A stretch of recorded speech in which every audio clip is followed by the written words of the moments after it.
Morning, Stan. Good morning. 10 meetings and we've accomplished nothing. Morning, clerk. Are we gonna accomplish this thing and get this shit over with, or? Oh my God. It goes on and on and on. This is worse than my ex-wife. Yeah, well, you gotta be here anyway, right? What? You gotta be here anyway.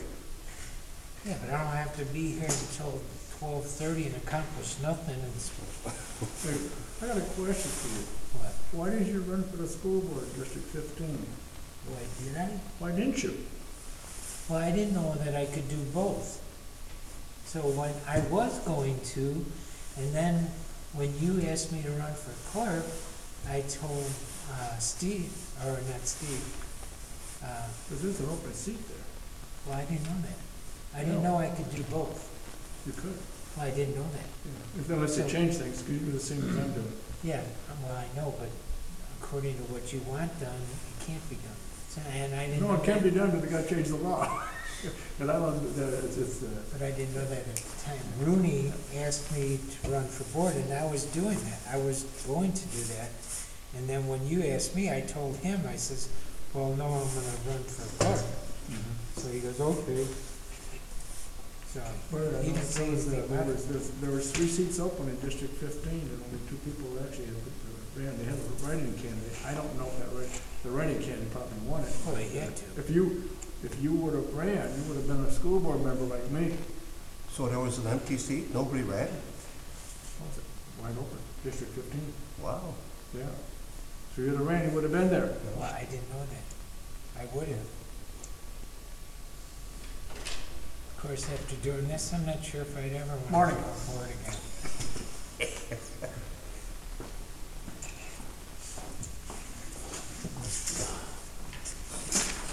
Will you just hold the door for him? Oh, of course. Oh, yes. Sorry.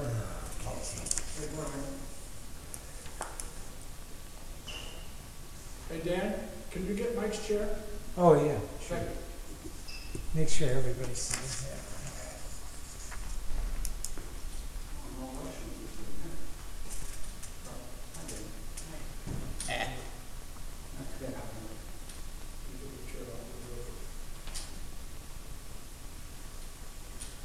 Hey, Mike. Hi, Mike. Your wife. So stay up. Good. You get a new chair. So she's making a comeback, huh? Hopefully, she gets another CAT scan in a week. See what happens.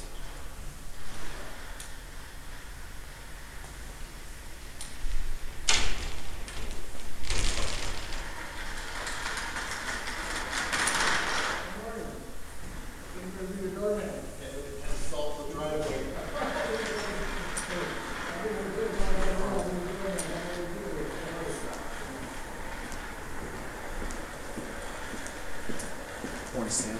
Good morning. Good. It's snowing a lot more. Yeah. It's snowing. Yeah, what did they do yesterday? Was they gonna bring May showers, not May snow? Come on, Jeff. Thank you. Hey, Jeff.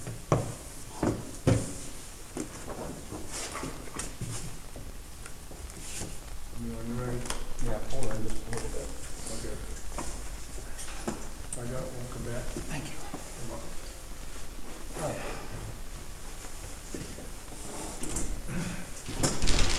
So you were salty, huh? You don't get the salt today, the sun's coming. I know. No, you better. I could tell.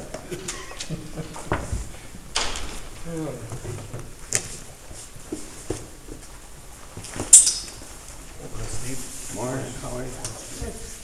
How much snow you got? what, 8 inches? Yeah, that's what it is. Jim only got 4. Where do you live? I live in, over the border.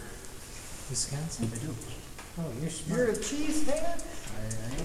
I'm a farmer one. Behind the cheese curtain. How far north? Just, Walworth. Just right over there. You guys definitely got snow before we did. Did we? There are a lot of athletes. Mid-state, that's where I'm from. Where are you at? Walworth? It's a little more, Montana area. Somehow I thought you were in Crystal Lake. I did too. Actually, I grew up there. Yeah. Yeah, so I don't know why I thought that too. I have two brothers that are still there. Mom. So one smart man moves out. Yeah, how long you get out of this? No, not at all. I'm there all the time. How long you been there? 06. Did everybody get my email that had the revised permanent hard road for our last meeting, so that it's done? Got it. I did. Does anybody want a copy of it? Yeah, I'll take a copy. There's 7 copies there, so, So this is the final version, right? yeah. Unless you change it. I think it was just, the changes that were made were from our last meeting, so I think that one's done. And then we got 2 pages of the next one. What should we start the meeting, 10 o'clock? All right, let's call the meeting to order and we'll. I pledge allegiance to the flag of the United States of America and to the republic for which it stands, one nation, under God, indivisible, with liberty and justice for all. All right, first order of business is public comment. We don't have any, so we can move on. I don't think we have any new business right now, do we, gentlemen? This is For budget? All right, let's move on to Jim's budget then. I'm gonna pass out the revised general road and bridge, and you'll look on page 2, you'll see the areas that you had commented that you wanted to see revisions to, so they're highlighted, those revisions were made. So that should take care of the first 2 pages of this if you want to pass those around.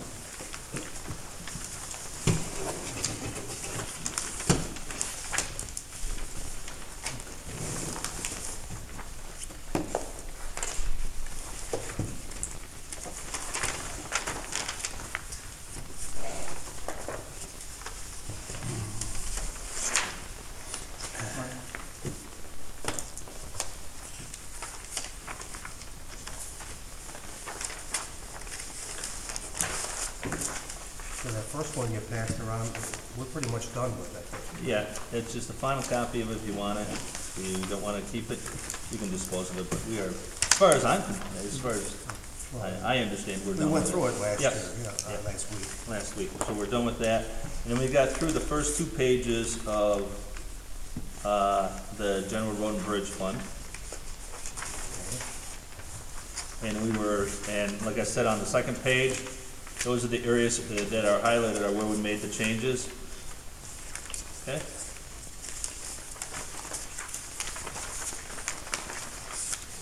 And now we're to the 3rd page. Contract services.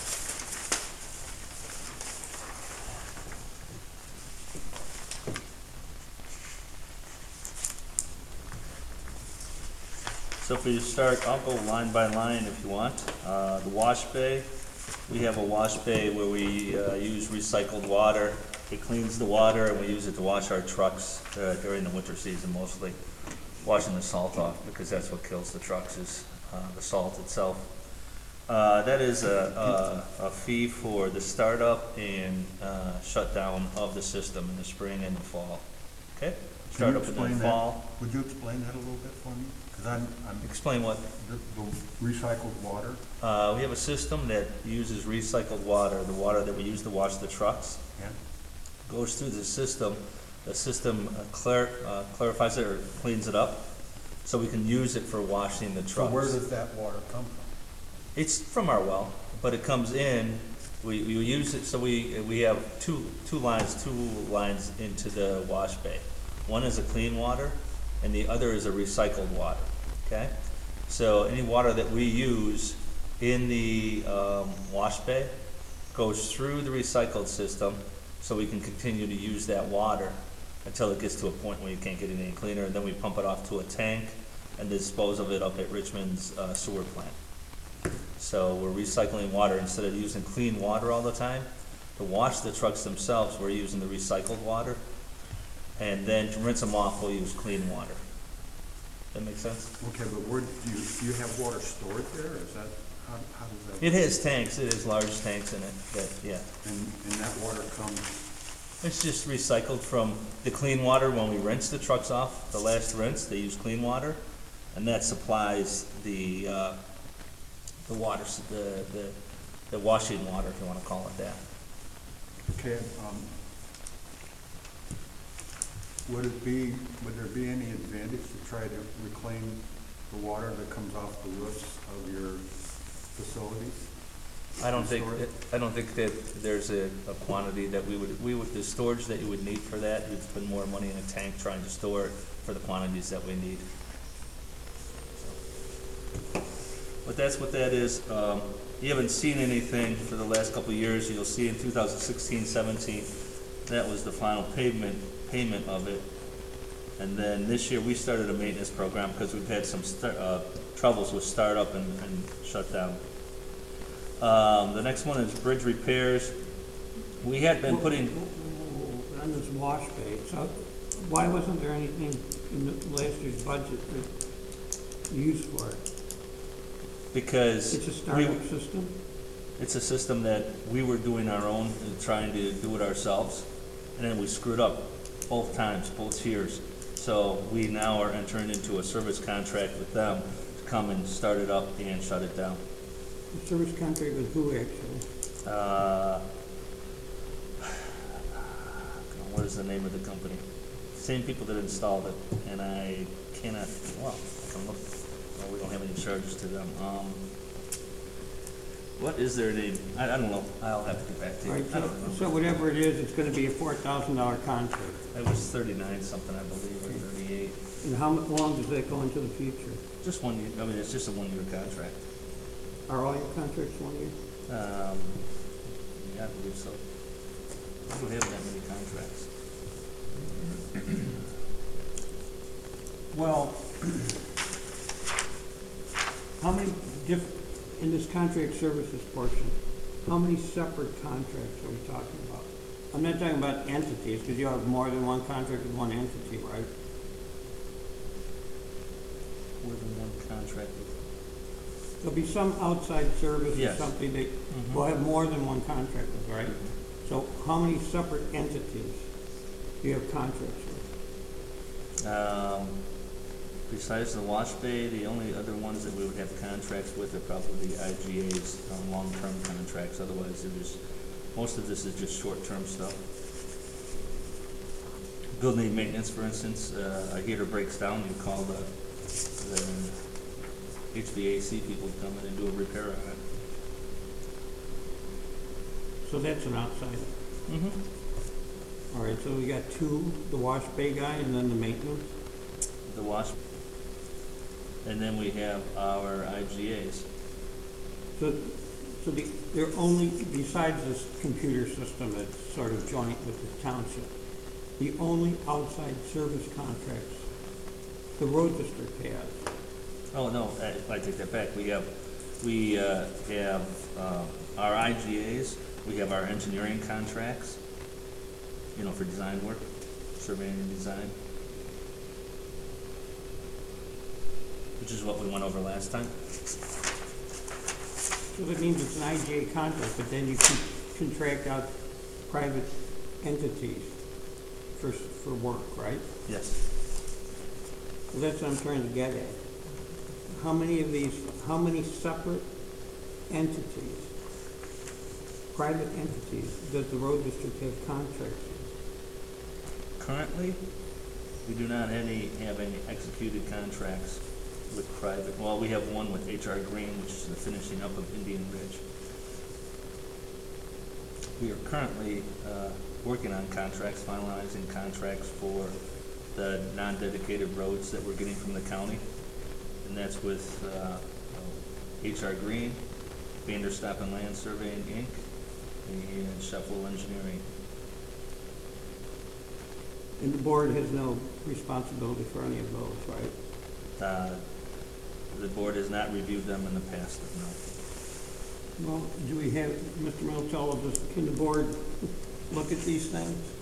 They or could- not? Or does he have sole and He has, discretion? it is his sole discretion to review them and execute them. If he wants to give them to the board, he could certainly, I mean, you have access to them. Well, they're public documents, It's so right, aren't they? right. So they can all be FOIA. Absolutely. But as I understand that Attorney General opinion from, I think it was 2008, members of a sitting board can ask for anything. We don't have to go through the FOIA process. Yeah, which is and if ridiculous. you wanted a copy, we'd be glad to give you a copy, that's not a problem. That's absolutely correct. No, but if we're supposed to be going over a budget for money into the future, Mhm. we don't have any control over what the road district commissioner does or obligates the road district to, then I don't understand why the board is even involved in the budgetary process, at least regarding those. The board can review the amounts, if the amounts that, Mr. Condon spends relative to the line items, those are contracts that he can enter into it. The budget is the amount that sets the guideline to which he can expend it. He can't expend more. But you're absolutely correct. I mean, he has the authority to enter into those contracts. And then what happens if we say, we put a cap on things and he blows it with contract? Then he would need to amend the budget in order to do that. So he has to come back to us. He would have to come back to you to amend the budget.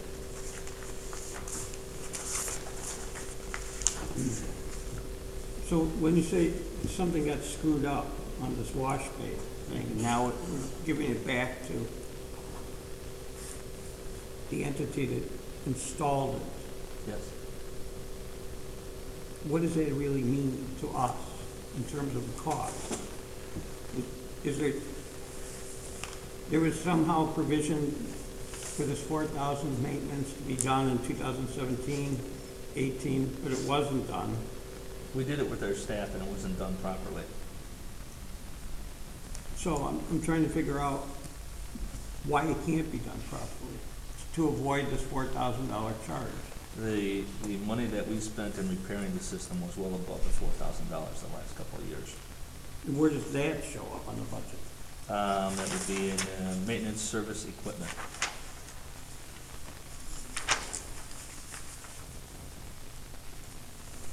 Okay.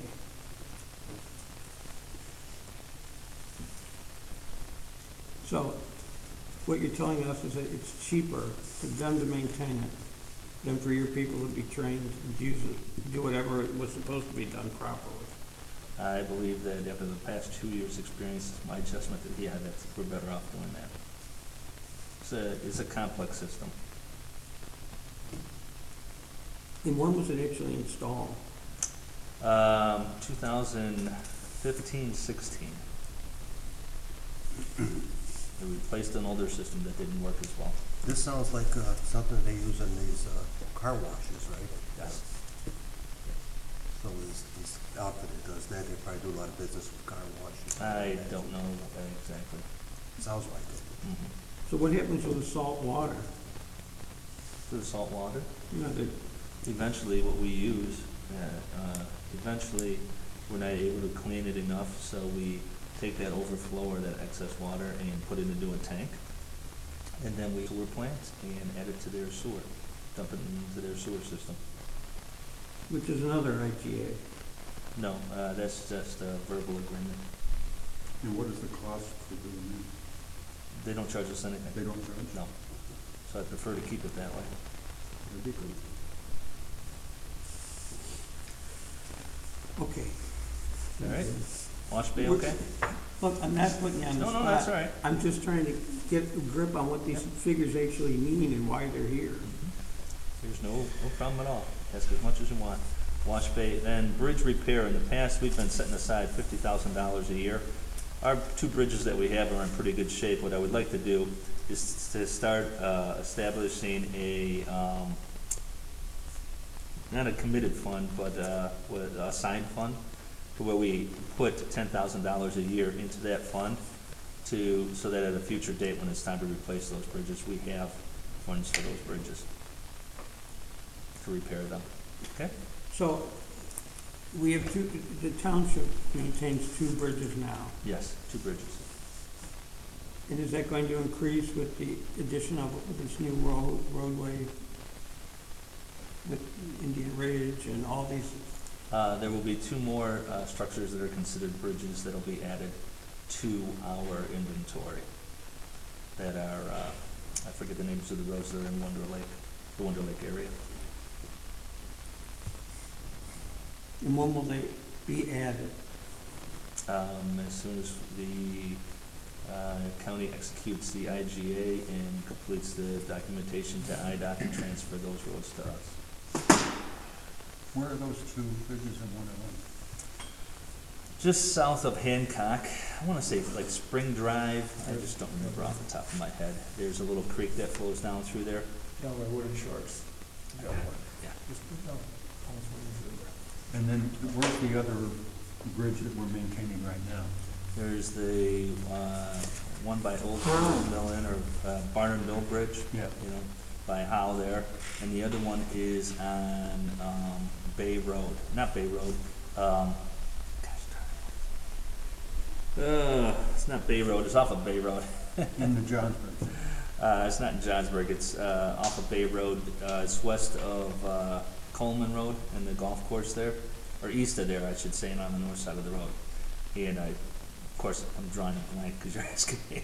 That goes to those islands that are connected. Yeah, up there, yeah.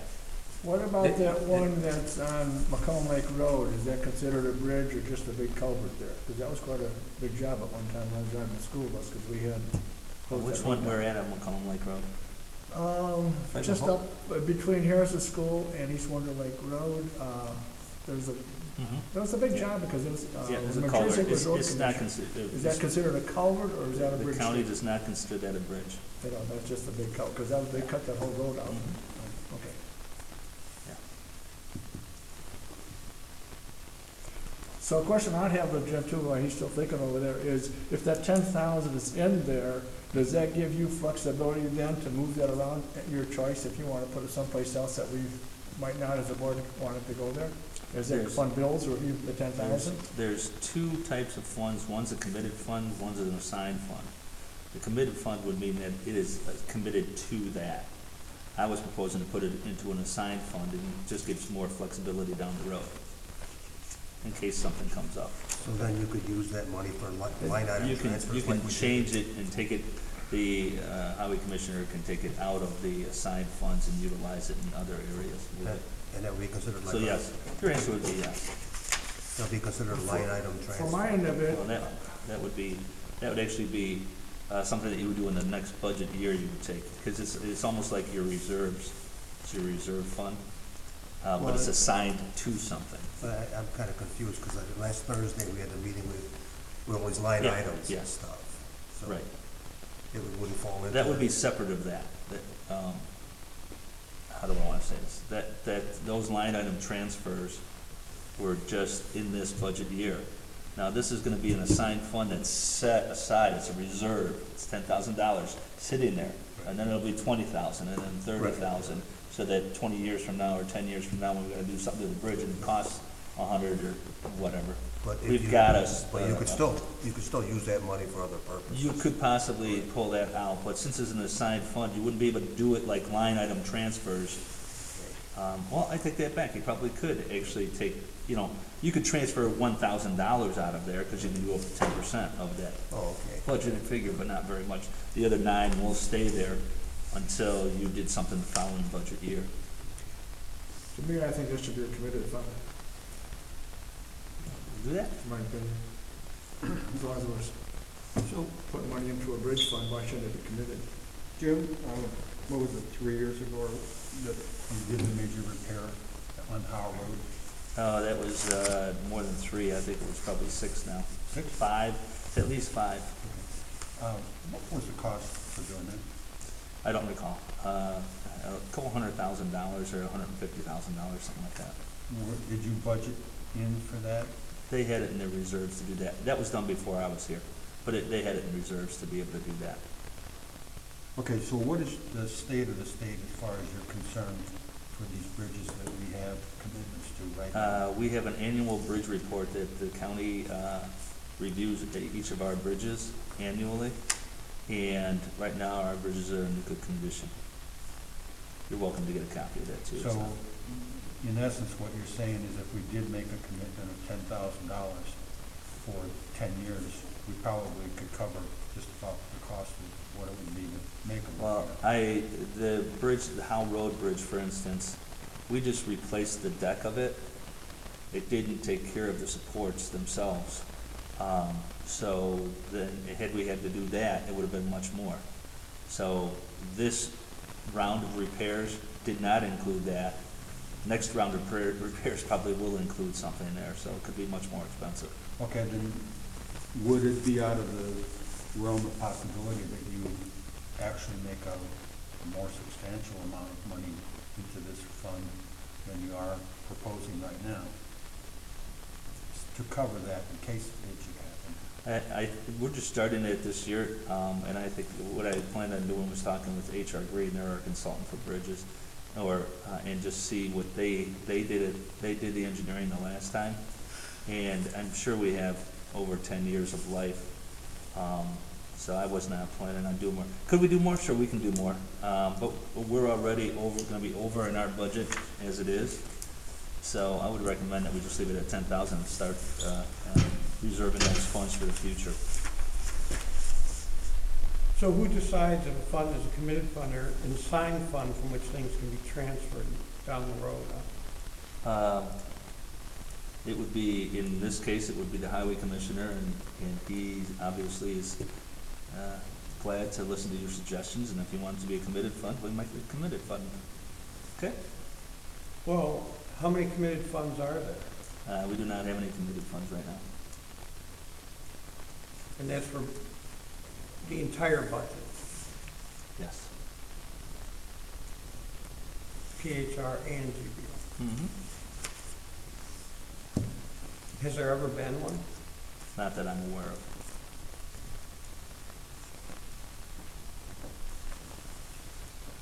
Okay. Just for clarification purposes, there's 4 types of funds when you have funds.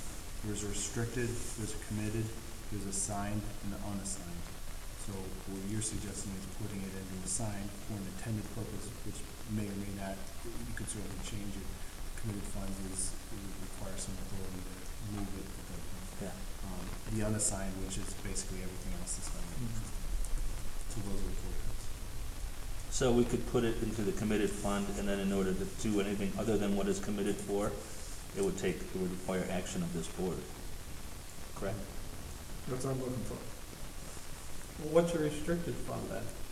Restricted fund is a fund where, because of some constitutional issues with the township or external resource or some type of legislative piece, for example, you have a provider that says, Jim, here's $20,000 for this, then it's only for that specific thing. So you'd have a resource provider that's saying these are funds are only for a specific thing. You may have it where you get funds from a grant or some type of thing where it's for a specific item that's restricted.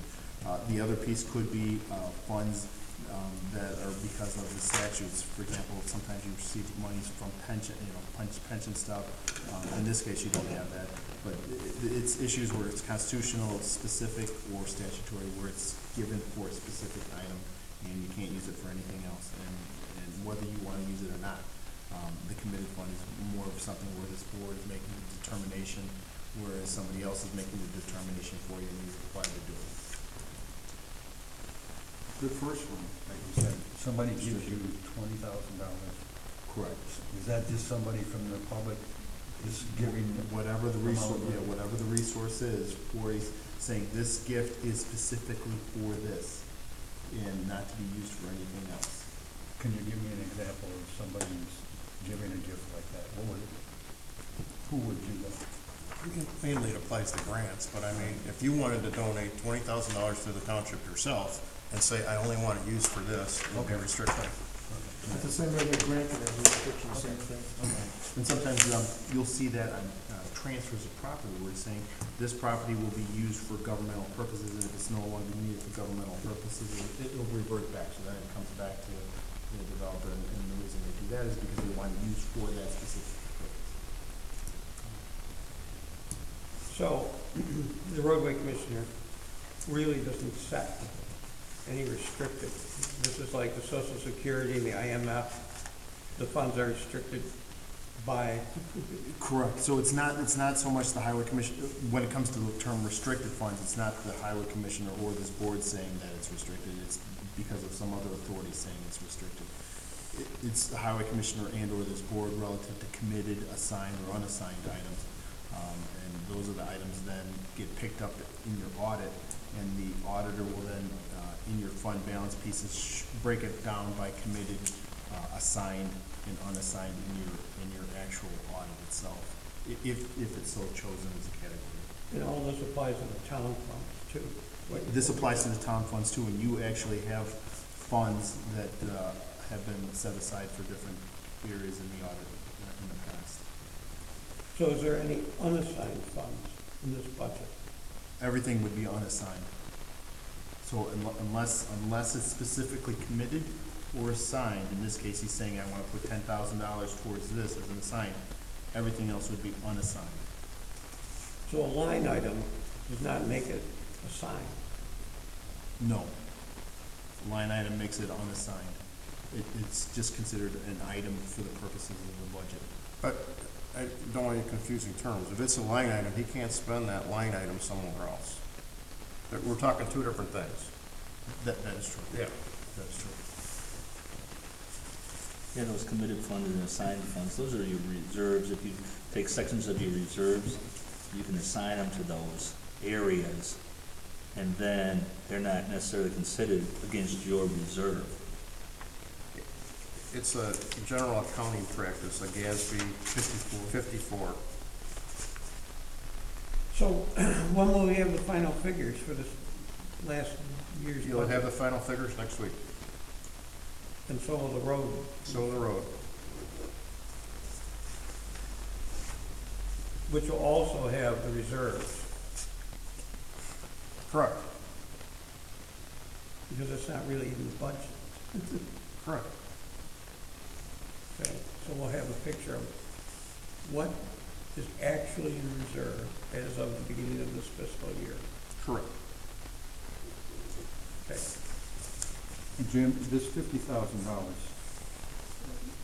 this line item is there to basically cover if there's a catastrophe, something happens with the bridge and you need money to do it.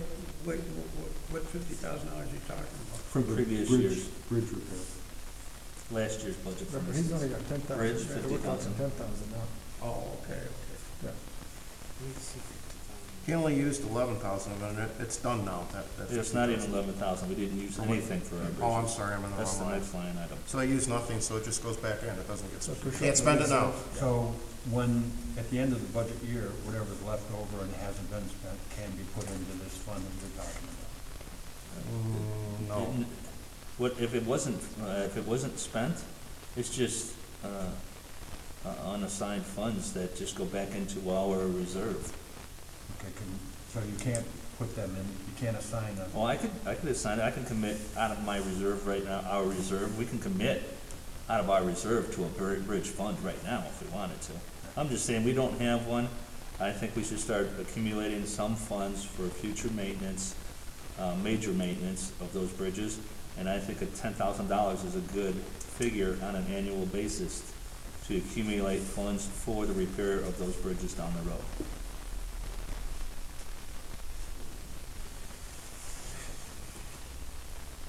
Okay, moving on to building maintenance.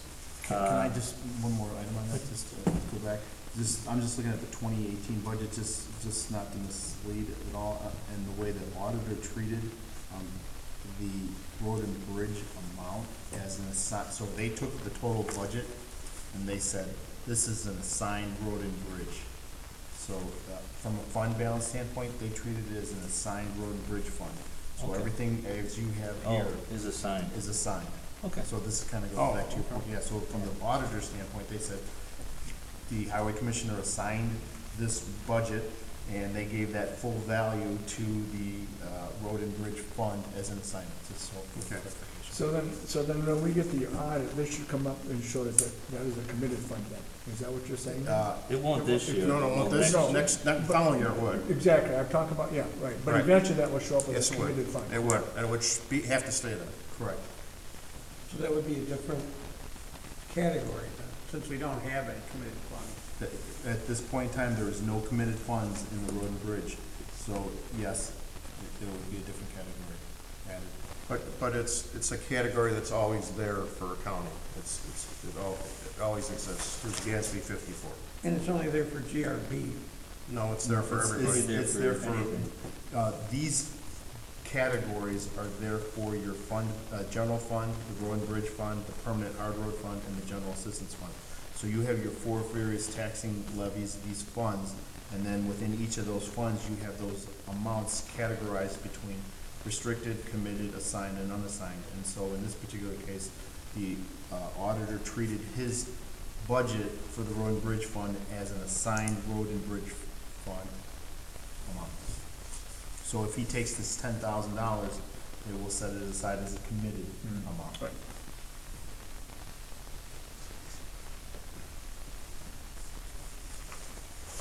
On your maintenance for buildings, Yes.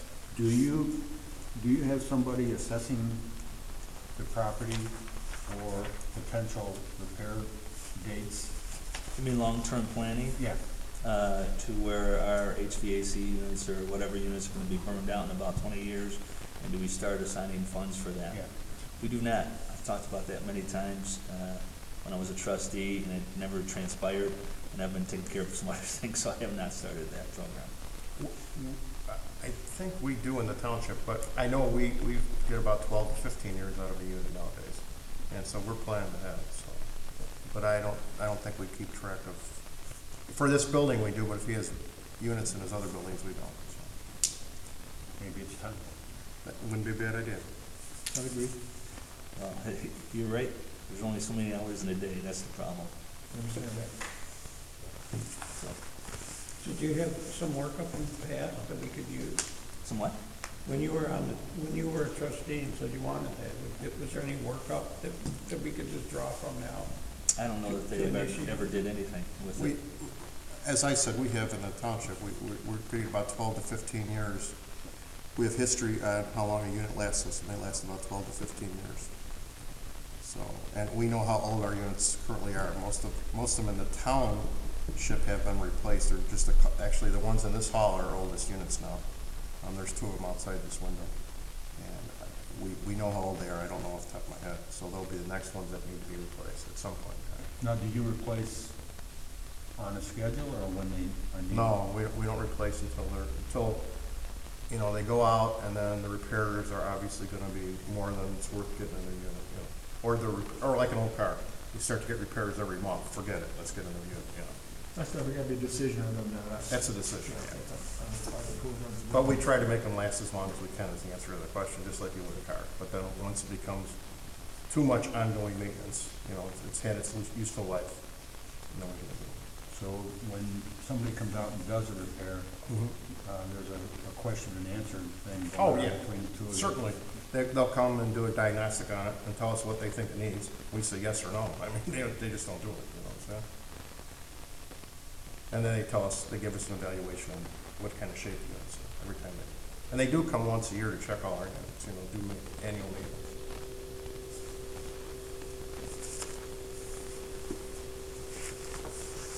Going to the building maintenance, you can see it's went up the last couple of years, so that's why I based the figure on at 13,000. Last year it was 12, and we ended up at 11,900 through 9 months. I don't have the most recent figure, so I just increased it slightly. Equipment maintenance, if you look back to 16, then 17, you can see it bounces around, and so I chose $20,000 based on the 17, 18 to make sure that we had enough.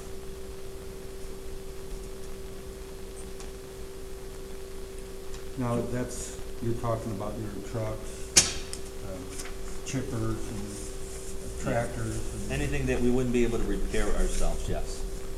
now, your mechanic in-house, what things that you have can he not repair? I'm not sure. He's pretty much been able to do everything so You know, far. $4,000 figure can't be much, but if that's what you're looking to go out, it must be like they're pretty much self, do everything like. I'm sorry, say That's- that. Oh, that's 20,000. You got the Or wrong 20, Yeah, or 20,000. yeah, even 20,000. He's- Yeah, when you he's- consider the numbers of 20,000, equipment that we have, most that everything tells we you do is we're doing most repaired. of it in there. What he wouldn't be able to do, maintenance and repair equipment would be rebuilding a pump or something like that. Now, he'll pull the equipment off, but we'll send the pump out to be rebuilt and then reinstall it. So we'll do most of the work, but there's just certain things like that end up going out. But the 4,000 that you're budgeting at the very top, No, that's the No. wrong one. Oh, he's talking about the top one, that, basic. Is that your one? that currently is being Is that- paid out of this other one, right? Some of the work that was done would have been probably under, yes. Actually, part of it was paid out, Lorchem was the company, by the way.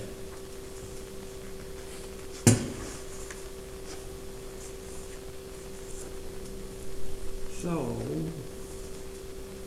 that figure, in effect, is 24,000 for the maintenance. It- Maintenance, service, and equipment. You know, and things like this, you don't know what's gonna break down and when and how much, so we're doing an estimate is all we're really doing, okay? No, Versus- but if you're giving us a new line item of $4,000 Hmm. on the very top of the wash bay, that would have come out of the maintenance, service, and equipment, right? Yes.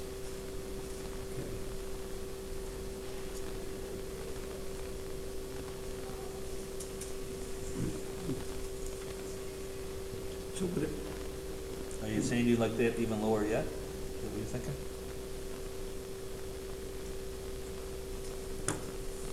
well, obviously there'll be less of a need in that one category since it's moved up to another one. No, okay, I mean, we're not micromanaging at all, I'm just trying to get a handle on why this is being done now. And I'm just estimating, what maintenance service equipment, I think it's gonna be, Okay. so.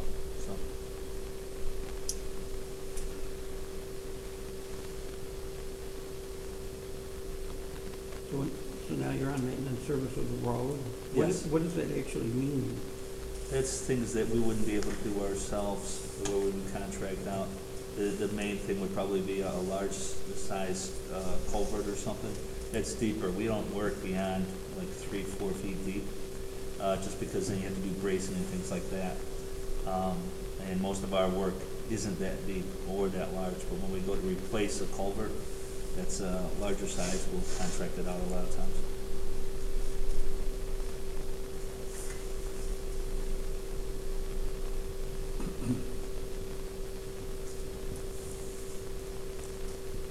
And then this dramatic increase for the surveying? Yes, that's because of the roads that we're doing, and I gave you a breakdown of that the last time.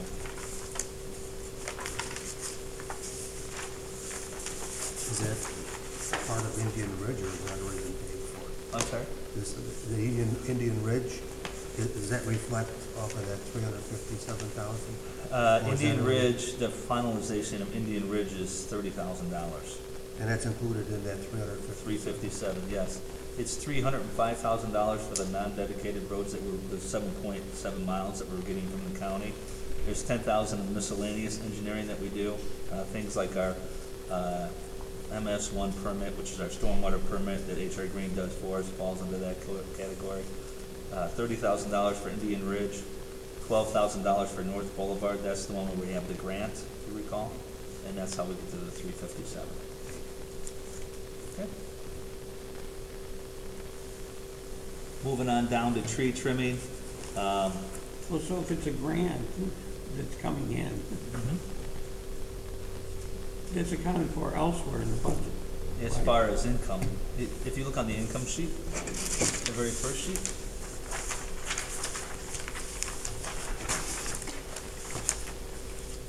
you'll see a grant in here somewhere.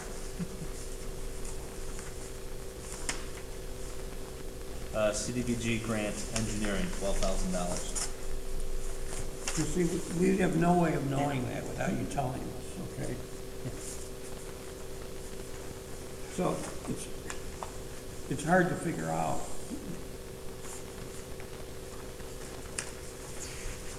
So that really should be sort of a restricted line item that goes to surveying, Engineering and surveying? right? Well, I think we're saying that it's for engineering. The CDBG grant is for engineering, $12,000.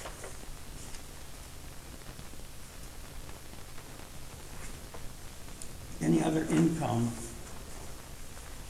line items that apply to the,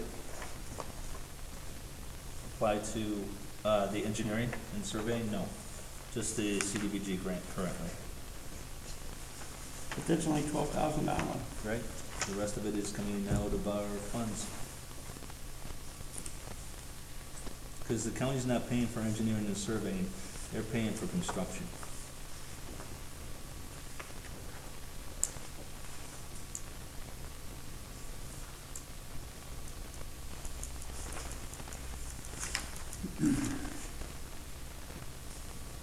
So it's going up over $250,000. Mm-hmm.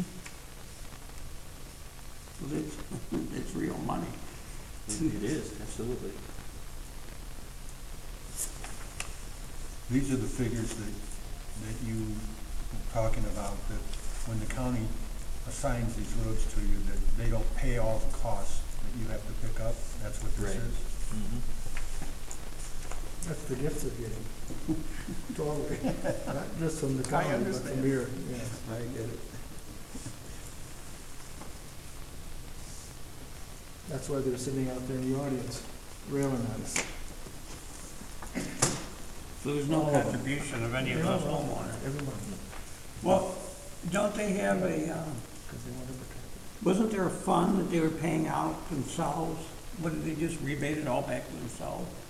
What they were collecting and then The associations? yeah. Yeah, they struggled to collect the money from, about 20% of the people paid. So they didn't have large funds or anything. So, but there are these funds, right? I couldn't tell you about the associations. The deal was made, the county was the one who decided that the property owners would not be contributing. Like I told you before, I said it should have been from the start. It should have been contributions from the county, from the township, and from the residents. And the county said, no, it shouldn't. They've been paying their taxes all these years and not getting any benefits from it. And I said, We're not talking about any new increase or anything that these residents would have to pay. These are already funds that were committed to the road maintenance that now they won't, so they're already in existence. I'm not following what you're trying to point out. These people, even if only 20% of the people paid, there's some kind of fund. Yeah, they would have used it on an annual basis. There's no remaining funds of $50,000 or $60,000. The only association that I know that has any funds at all is Orchard Beach. They have $25,000 because they sold property to IDOT years ago, and they've been sitting on that money. And they have agreed to contribute that $25,000 to their Orchard Beach improvements, which is not part of the program this year.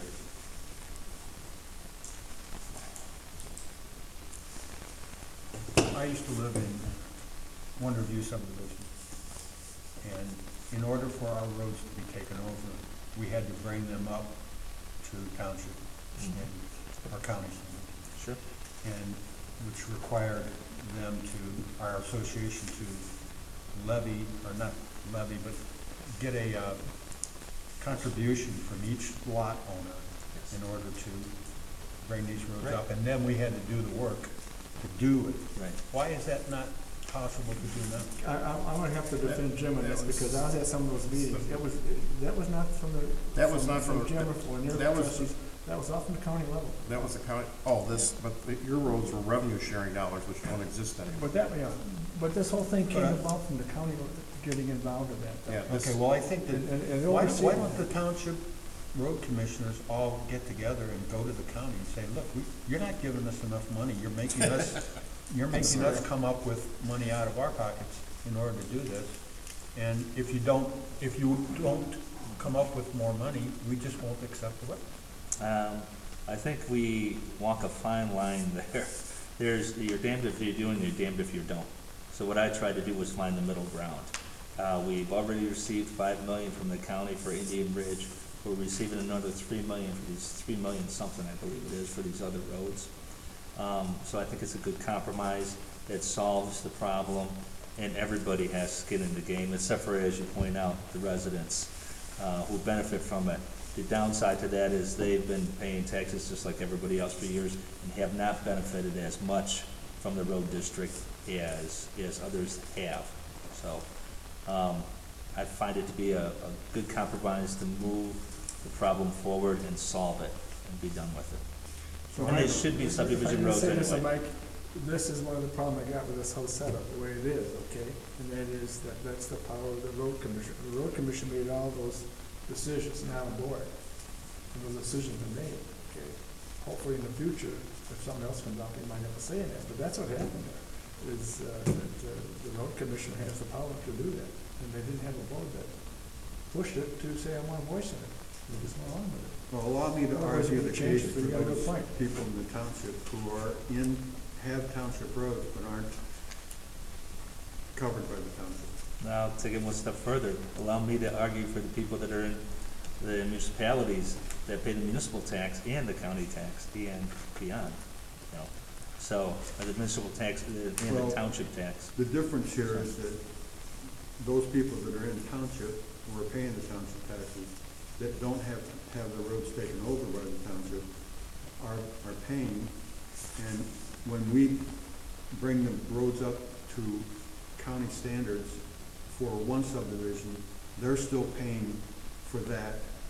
And the people who get the roads brought up to township standards now have an asset that improves their values on their property. Sure. There's And an they'll end up inherent, paying more property taxes and, you know, there's no right or wrong answer. There's an issue and how can we move it forward and solve it? And that's what we're doing, okay? There's, you know, there's you can look at both points and we can go back and forth all day long. They've been arguing it for the last 30 years, 20 years. And this is just an opportunity that the county said, we're gonna try to solve this problem, and this is how we're gonna solve it. And I think that it's been very beneficial to Mchenry Township residents that have lived on non-dedicated roads. When we did our roads in Shore Hills, Mm-hmm. people didn't pay, we sued them. Yeah. We put liens on their houses. The other aspect to it is, a lot of the roads that were easily brought up to a certain standard were done at that time. And as we get further along, these roads aren't nearly as easy to upgrade, so they're much more expensive, so. We had gravel roads, and we had no culverts, you know, we paid for all that ourselves. Can I suggest, what, we could talk about this all day? Right. It's why I'm fighting that's already gone over the deal. Yeah, it's a done deal. Let's get back to the budget. It's a done deal. Because we could talk here all day, we're not gonna change it, because it's Right. already done, and it really was done. I just had to at- make that statement. But I know it's good, I like it, okay, when it was done at the county level, some of those meetings, it just fried me, but it's been done. And we gotta move on with it. I just had to get my 2 cents. I like it, I know. And I agree with you, Stan, But, and Jim said too, I that the think, Jim, residents should pay, but, I'm not you know, saying they're not unhappy with that, dude, I think they would agree with us, but Yep. it was out of their hands too. So that's the engineering for this year. Then we have tree trimming, we have 5,000 in the budget. Every once in a while, we get some trees that are more than our equipment can handle. They're just taller, bigger trees. And so we generally hire somebody a couple times a year to take those trees down. So, kind of see this last year, we spent 35, 31 the year before. And we've been sitting on about 5,000, and just keeping that in reserves there, okay?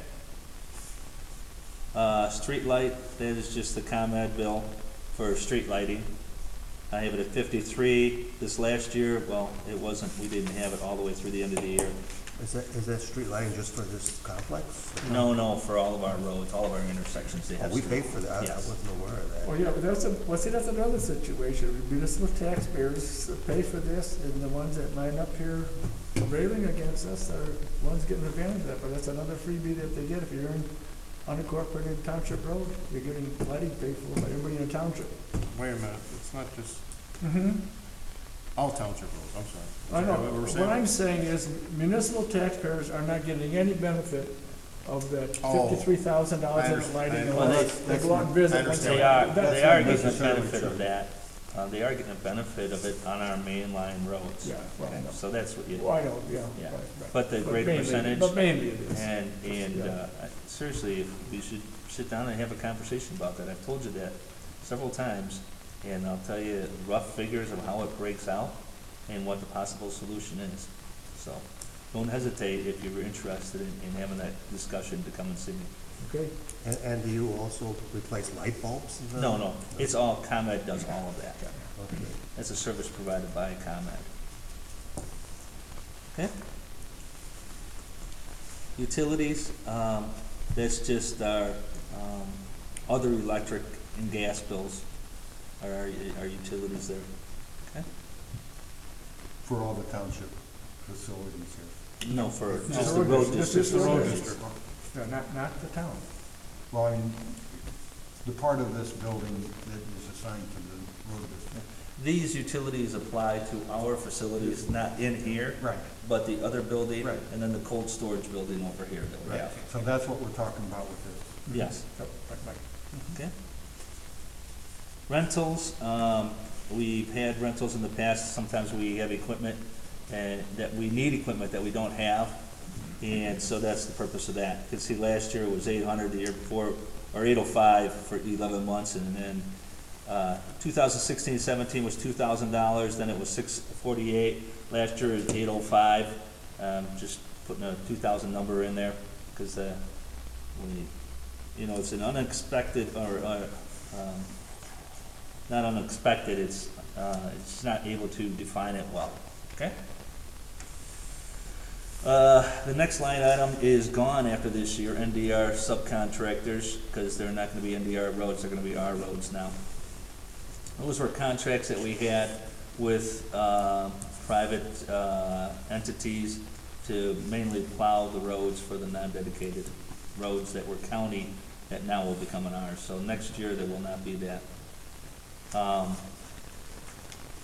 Maintenance service. So where did the income for that come from? Where did it previously, you mean? Previous years? Sure. You go to, IGA, non-dedicated roads, McDOT.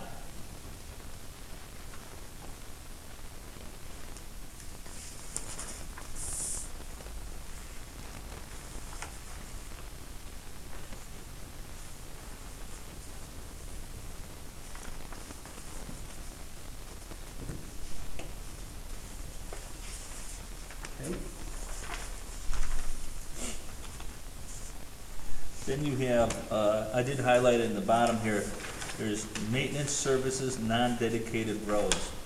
In addition to the roads that were taken in from the county, which are those 7.7 miles, there's also still non-dedicated roads, I believe around 6 miles in the township that are not part of the program for the county. And with our MFT funds, we can take 50% of our MFT funds and contribute it to these non-dedicated roads for their maintenance. They can use it for snow plowing, patching, gravel, trimming, tree trimming, things like that. It's italics because it's not included in our figures because all the work and all the money goes through IDOT, or not through IDOT, McDOT, County Division of Transportation, okay? But I just wanted to make you aware of it, okay? So how much is that? $58,000 that go to the non-dedicated roads, and then you'll see another $58,000 that we use internally in the next group.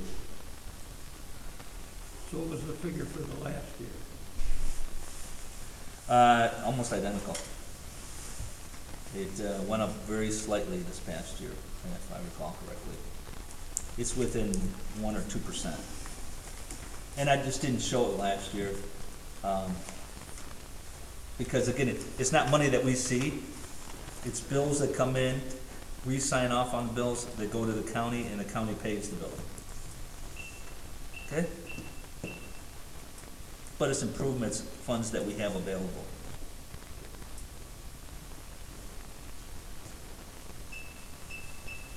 You're the one generating the bill. Actually, the non-dedicated roads are generating the bill.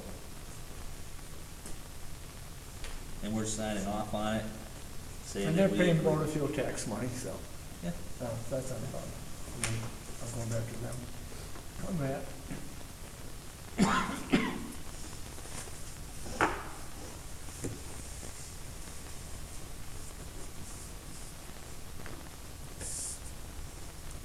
And that is all of our contract services, if that makes sense.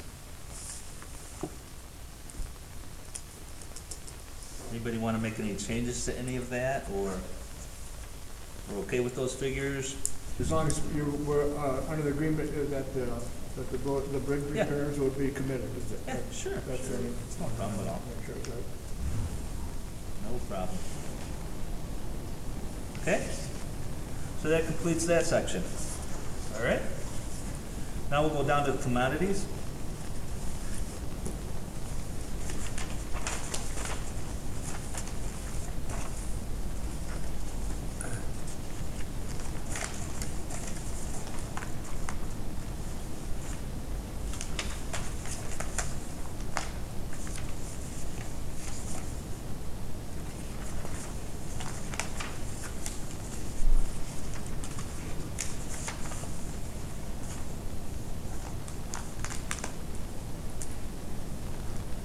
Okay, commodities, building maintenance, maintenance supplies building. You can see in 16-17 was almost $4,600. 17-18 was almost $7,600. Last year we budgeted $8,000. Through 11 months we had spent $4,000. I was planning on keeping it at $8,000 again, just to kind of. I don't know what the final figure was, but since we're almost 8,000 in 2017 and 18, I was just keeping it there. Could you give us an idea of some of the things that would fall under that category? Stuff that we purchase from Home Depot, supplies, paper towels, cleaning supplies, things like that. We've got a bill in here from Heman for probably coming and chlorinating the well. Big R. Those are the suppliers. Northern Cleaning. Those are the lists of them, to be honest with you. There are people that sell these things in commodities. Has anybody ever approached you about having? We already have, because we buy them in larger quantity. We already have. We actually do have a slightly better rate. I better verify that with Home Depot and with Big R and that. But the guys are. I would have to say that I believe the people who order it are always looking online to see if we can do it. We are starting to buy on eBay to save money, because we can do exactly that, buy stuff cheaper. So we're starting to move toward that. We've joined Sam's Club, so we can start purchasing things through Sam's and through Walmart. So we're headed in that direction. Okay. Maintenance supplies, salt. You can see the maintenance supplies salt is jumping up greatly this year for two reasons. We've used a lot of salt and we need to restock our supply. And the price, this assumes a price. We are proposing to purchase. We, in the past few years, have been buying 2,000 tons of salt. This past year, we purchased 2,400 tons of salt. the last about 1,000 or 500, I should say, will fall into this budget year, will be paid from this budget year, okay? So that's why you see the increase, that's one. The second is we are currently out to bid to get an additional 1,000 ton of salt to restock our inventory so that we have enough for the winters like we had. That is out to bid. I expect those prices, we were paying $68 a ton, just under $69 a ton.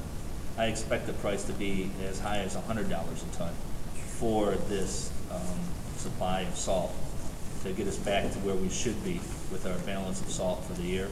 In addition to that, we are proposing to buy 2,400 ton of salt through the IDOT contract, which is a carryover from last year. So, How much is that, a ton? the IDOT is 68 something, less than $69 a ton.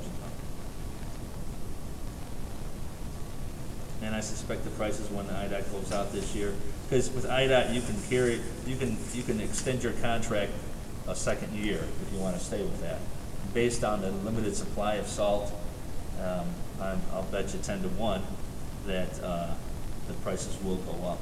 For example, us going out to bid for 1,000 ton, I again expect that to be $100,000 or $100 a ton, as opposed to the 68, just because there's a shortage right now. How does your salt, to me, I think you use way too much salt. I'm not a road commissioner by any chance. How do you compare with other townships? How many townships in the county could afford $240,000 for salt? I can't speak for other townships. I know you have 100 miles of road, but others got 40, 50 miles. That just seems to me like a tremendous amount of money for salt. I can tell you that we put down the same amount in rates of salt as the county, as the state, as the local municipalities. It is, I believe, 300 pounds per mile. Do you use the same, that percentage on the subdivision roads too? Yes, but we're there much less than we are on our main roads. You don't put it down as heavy dip, or do On you? our, we keep it the same, but we're not going there as often as we are on our main roads. You know, generally speaking, you hit your main road when you first go out, then you go hit your subdivisions, then you go hit the main roads one last time. I gotta say you're better than the prior road commissioners. I'm what? I said your distribution of salt is better than the prior road commissioners, because I got pictures of them putting on there where there's more salt on the road than Yeah. than Well, road. So I gotta say that since we, you've been there, that is better. We give you credit for that. we, I still think you use them last. we actually calibrate our conveyors or our spreaders every fall before we start. So we calibrate them, make sure they're throwing down the right amount of salt. And so hopefully that improves. We also add the liquid, the beet juice they call it, to the salt as it's being spread. In the future, we're not going to do it this year, but in the future we would probably consider trying to buy treated salt, which even reduces the salt further. So you buy it treated, and then you still add some beet juice, and you can use even less salt than that. The things that, just to keep in mind, that we're starting to run into is some of our older trucks don't have that flexibility to dial that salt in quite as accurately. They just don't have, the equipment is older. You know, one of our trucks is over 20 years old. The technology isn't there like on the new trucks, where you can really dial it in a little bit better. So a trade-off, in that case, we have an older truck that's still very usable. Would it be to purchase the new calibration system for that? I'm not sure that they actually would make it for that truck anymore, just because the system's so different. Yeah. This is an ongoing question for me. I'm an environmentalist. I know that throwing salt down, everybody does it. Doesn't that have an effect on the freshwater system in our? Well, I'm sure it potentially does, but I don't think that you've seen, I think that the levels of salt that are used these days are low enough that you're not seeing a major impact to anything. If we were, you're screaming all over the place, so. Is there an alternative to salt? Not that I'm aware of. The best thing you can do is reduce the amount of salt by pre-treating it. And making it more efficient the way it is. You know, by us pre-treating it, it does two things. One, the spray of salt, if you put it down wet, it doesn't fly so much. You know, it stays on the road when you're dropping it. The second thing is automatically, since the salt's got to get wet in order to get activated, in order to work. Well, if we put it down wet, it's starting as soon as it hits the ground. So. Now, what happens when you have really cold temperatures? Does that just Salt doesn't work very well. There's not much you can do when it gets really cold. So even pre-treating it? No, that helps it. If you pre-treat it, it gets a little bit better. It takes it like 5 degrees below where it would normally work. You can get a little bit colder, but when you're in the single digits and that, you're plowing the road, and a lot of people put sand down, but the sand doesn't last very long either. So is there a trade-off to just not putting the salt down if it's 20 below zero and saying we'll just plow it more often? Well, where you have ice build up, you try to do something. So you put the salt down, it does two things. Add some grit, and then with the compression of the tires and that will help it to start melting a little bit. So how much salt do you have right now? I think about 1,000 ton if I were to guess right now. We were down pretty low, and we just got our last supply here this last week. Our last order was 900 ton. And I think that gets us to right around 1,000. It's somewhere between 1,000 and 1,200. We'll actually have it shot in the near future here for our inventory, for our audit. So. All right, so just for example, yesterday was a snow event, right? Mm-hmm. So approximately how much salt was used for a single event? Well, we're putting 300 pounds down a mile. We've got, call it 100 miles for simplicity. So that would be, what, 100 miles, 300 ton?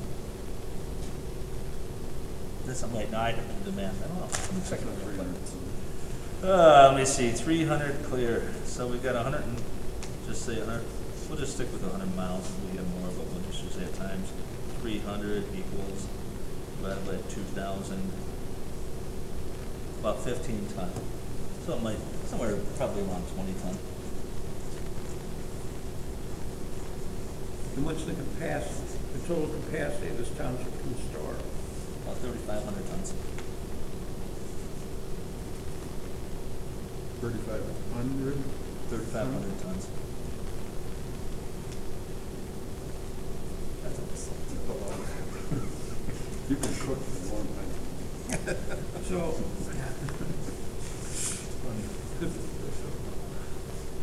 first in is the first out, right? For your salt storage. So your reserve is really from a long time ago. Our reserve was almost down to zero this last winter, though.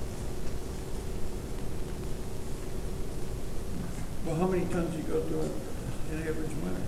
Probably 2,000, 24. I didn't say 2,000 because that's what we were ordering the last couple of years.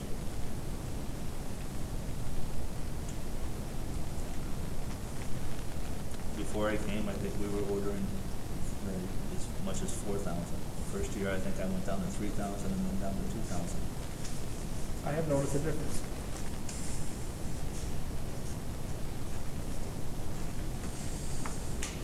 So when you order from IDOT to extend to the next year to $68, Yeah. how many tons is that? I can increase it by 20%, so I increased it to 2,400 ton. So then why would you have to pay $100 if you're gonna get it all from IDOT and you've got 1,000? Yeah, but we also are gonna use, we don't know what the winter is gonna be like, so we'd like to have a little reserve for it. Yeah, but 3,500 is your total capacity, right? Yeah, but once you start taking salt out, you can order salt you can have the salt delivered through the winter. It's not delivered as of November 1st. We take salt as we need it. Because if we order 2,400, we can take 80% of that. So we don't have to take the full 2,400. that's what you do, is you juggle depending on how the winter goes. This year, we could take up to 120%, or 110 or 120%, I forget. But we can take more than what our order was, and we actually did that. What's the average of so-called events a year? It's not Uh, anywhere like this year. I know. I believe it was right around 40.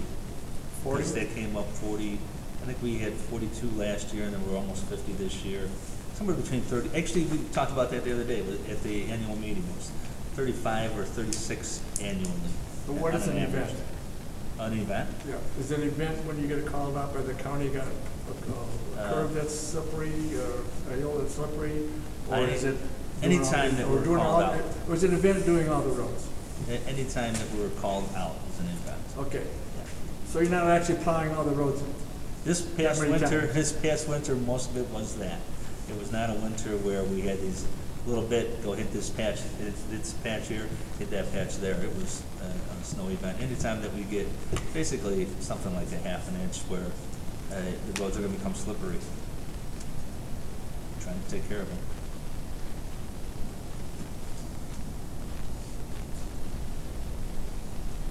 And this year, those events that I mentioned, that's per a day. In other words, if we have an event, we have a snowstorm and we have to go out in the morning, and then it stops during the day, but then we have to go out again at night, that's just considered one day, so there's actually probably more times that we're out. So it's not how many times you go out, it's an event, each storm is probably gonna be just one event. 'Cause you're gonna Each plan. day that we have to plow is one event. It could have been a storm in the morning and then a storm in the afternoon that we back out. And who determines, if you go out and plow everything, or just hit icy spots? I mean, do you have somebody driving Yep. around? We have 3 people that are responsible for it. Myself, although this year I've cut it back because the guys are smarter than me because they've been here a lot longer than me doing that type of stuff. Myself, Dave Cotner, who's probably our longest term employee, and Adam Vick. So you actually drive around and Yesterday morning, look at the road. yesterday was a tricky one. I kind of warned them, I said, guys, if it snows, this is the wet stuff, it's gonna come and it's gonna be ugly. They were out on the roads, checking the roads before the sheriff ever called to check the roads. And, by the time the sheriff was calling, guys were coming in and we were going out. So, that's what they're doing. They're going out and checking roads, getting up at 3 o'clock in the morning to see how much accumulation is there. And a lot of it, if you do it long enough, you start to see what the weather's gonna be, and you have a pretty good idea. You know the hot spots. 80 to 90% of the time, you know what you're gonna have to do. And a call out, you're saying when you get called out, that would be from the sheriff. No, we make that decision. The sheriff doesn't make, the sheriff sends a blast to the whole county. If they have one spot that's slippery, they blast the whole county. Okay. So then we can get up and go check the roads. Even if it's the southeast corner that's bad, we're checking all of them. Now on slow winters, that gets really frustrating. This year it was pretty pretty much all the time. So. Jim, is that 340,000 you got, is that figured at $100 a ton? Yes, that was what that included. And if it's much more than that, we're gonna not do it and make sure that Well, from 68 is what you paid the last time. That just seemed like one big of a spread, so there's your, Oh, you mean 120? well, didn't you pay $68 a ton last year? Yeah. Almost 69. So, huh? Yeah, call it 69. Or whatever, 69, sure. okay. So it just seems like you got a lot of leeway there to going up $100. The $69 a ton, we actually got a deal this year. They were so busy and they couldn't deliver salt. They have to deliver salt within 7 working days of our order. If they don't, they lose 5% a day, up to 50% of the salt. There's a lot of salt that we're buying at a discounted rate this year. So we've been pretty lucky. So then give me, so average for the last 3 or 4 years, what kind of figure would come in for salt? Well, price-wise, or Just not getting a deal. Yeah, Okay. well, it just seemed like an awful lot of money. up to this year, several years ago when there was a crisis, salt was $80 a Get ton. that, yeah, okay. Then it went back down. We were buying it at $40-some a That's what I ton, thought. 42, 43. This last year, it went up to $68 a ton. This last season. Now, this season, I think it's gonna go up even further based on what we're being told. That's why we're sticking with the $68 a ton. We're able to do that. So then if we ask other road commissioners or the county, do you think that they're figuring $100 a ton? I don't know what I'm figuring $69 a ton for the orders that we can get through IDOT.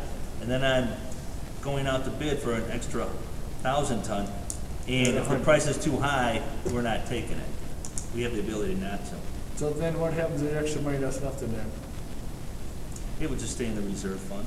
It wouldn't be spent. But then again, that's a little problem I got, then you have the flexibility to do with that money Well, what you want. you would give that to anybody that's in this position. You want to give them the ability to do their job. That's all you're doing. Well, but that's why we're going over the budget, is to give you the money on the other budget item to do your job, okay? Right. But then let's just say there's another 40, 50,000, 60,000 there, that's a lot of money to juggle around. Yeah, you're right, but we have to have the ability to make those purchases. How else do you do it? I mean, you're gonna see the budget as it goes through the years. You're gonna see what monies we're spending on things. And so I don't know how else you would handle it. Do you want me to come and talk to you every time we're deciding to buy salt through the year, or No, do we wanna? I don't want to Right. micromanage. And I think- I still have an issue here of the road commissioner having so much, after the budget, with so much control. I still have an issue with that. So And that's why I'm concerned about that. what would be too high a price that you wouldn't buy any salt? Just Probably 100. anything over $100 a ton. So $100 a ton is effectively the cut. That's what I would say right now. If it's 101, I might say, oh, okay, you know, that's an extra $1,000. But generally speaking, that's probably where I would be wanting to cut it off.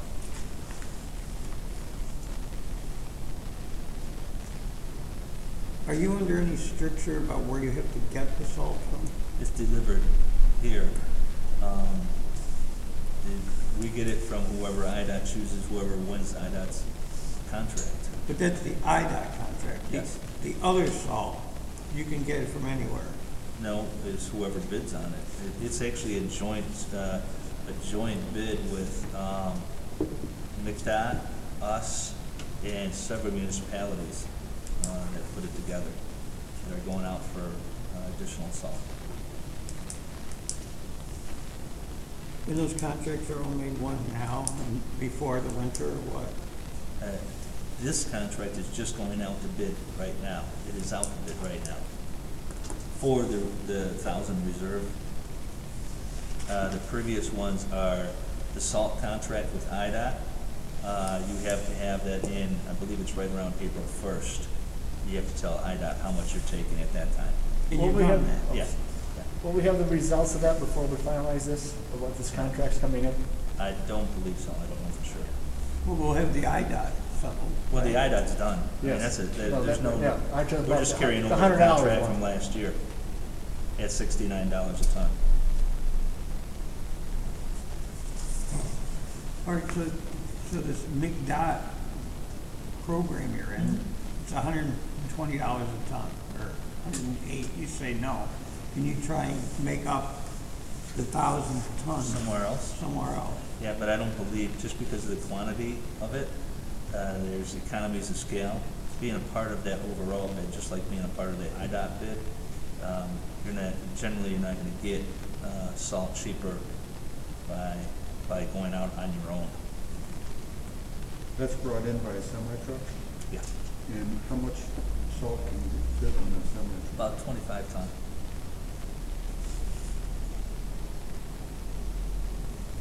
Now, earlier you said that when you purchase salt, say it's $69, the next year you can get it at the same price. Is that what you said, or is it? You can do it, you can repeat your contract 1 year with IDOT. You can renew it. So 1 we year. could do that No, we're done. We're going out to bid next year. for next year. Yeah, but this year, we're able to renew it. Just like last year was the first year. The year before last year, we had the salt for 2 years in a row at $40-some a ton. Last year, we went out to bid, it went up $68 a ton. Well, there were still highway commissioner and road districts that were buying it at $40-some a ton. So they got it cheap this last year. But they're gonna have to go out to bid this year And those prices probably will be higher than the 68 that we're paying, so. Okay? Anything else with the salt?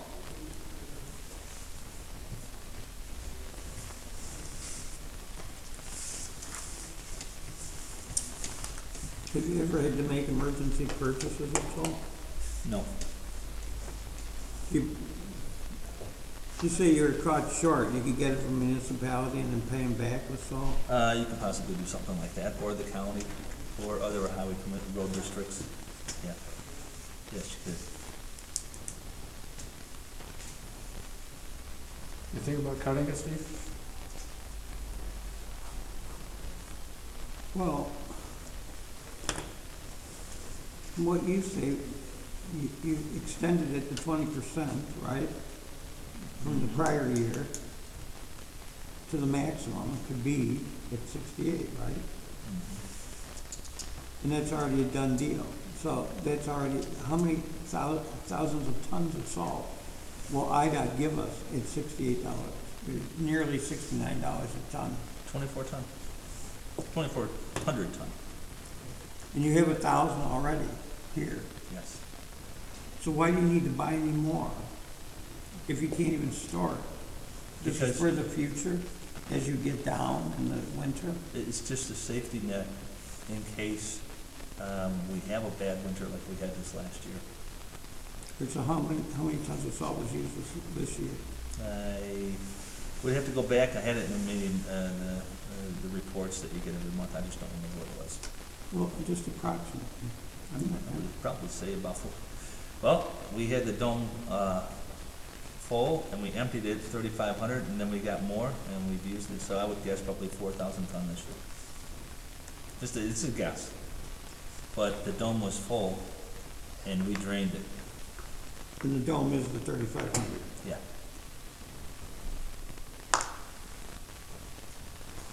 And actually, the salt you used yesterday comes onto the 2019-20 salt. Yes, you'll see there's a carryover of salt that was delivered, 490 tons.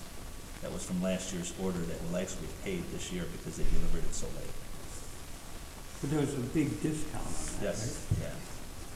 So what did that salt come in at, approximately? I haven't calculated it, but I think it's right around 50% off. So if it's 69, call it 70, it's about $35 a ton. Which makes it the best, cheapest salt in the You got state. it. You got it.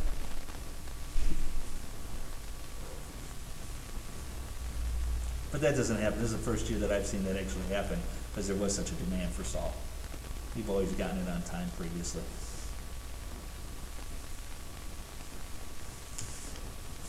Okay. Okay, maintenance supplies, equipment. I increased that to 72,000. Our vehicles are just getting older. You can see we're jumping from 47,000 to 61,000 to 62,000, and that was through 11 months. So I increased that to $72,000 because our equipment's getting older, and we're not replacing it. Okay. Yeah, I just don't want to get the year-end figures all jumped up. They should be what they actually are, okay? So that we've got a good basis for figuring out for the next year.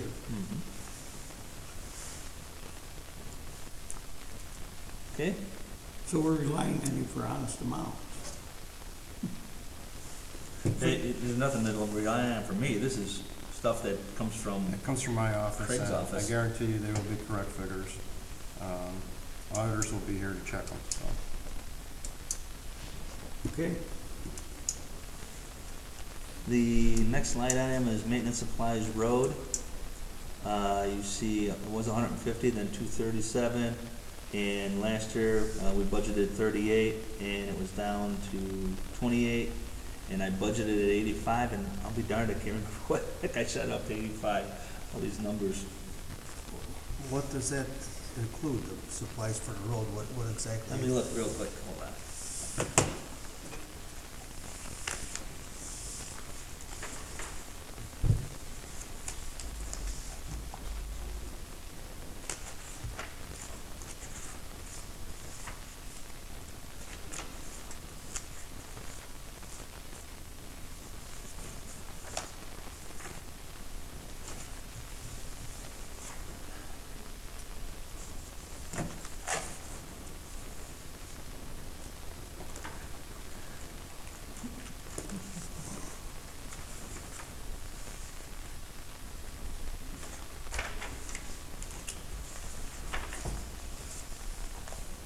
I know one of them is patching asphalt, full patch.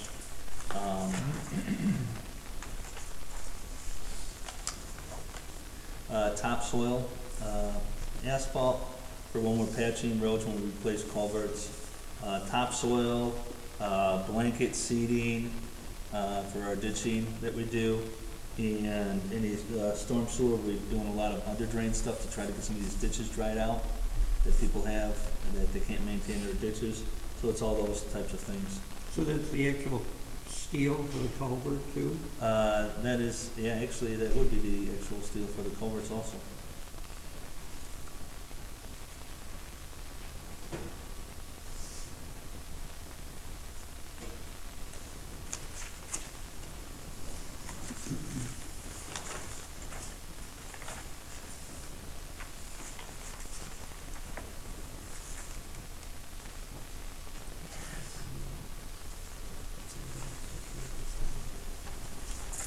Good morning.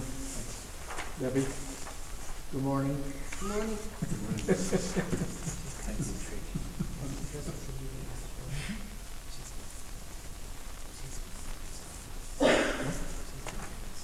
Maintenance supplies, equipment, Debbie just passed on.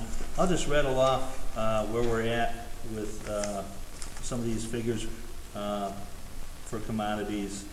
The final number for, building maintenance supplies, which is the first one, was $48.84, so just under $5,000, okay? Salt was $169,000. Maintenance supplies equipment was $71,210. Could you repeat that, please? $71,210. Maintenance supplies roads were $30,440.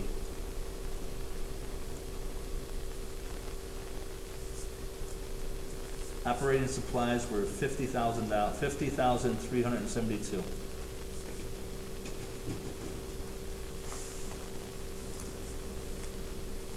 Once again, could you repeat that? $50,372.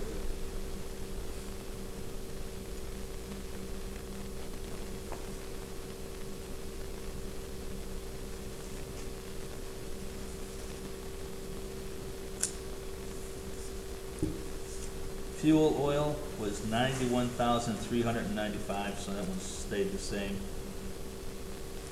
There is no sand and gravel. The reason why we don't have sand and gravel is we've started to use our grindings for our shoulders. When we have our road programs done, they come in and they'll grind the existing surface off and pave. We'll take those grindings, screen them, and use them for the shoulders instead of putting aggregate down. The nice part. Is that dropped off here at the township? Yeah, they bring it here, they stockpile it here, we screen it, we get all the larger chunks out, and then we use the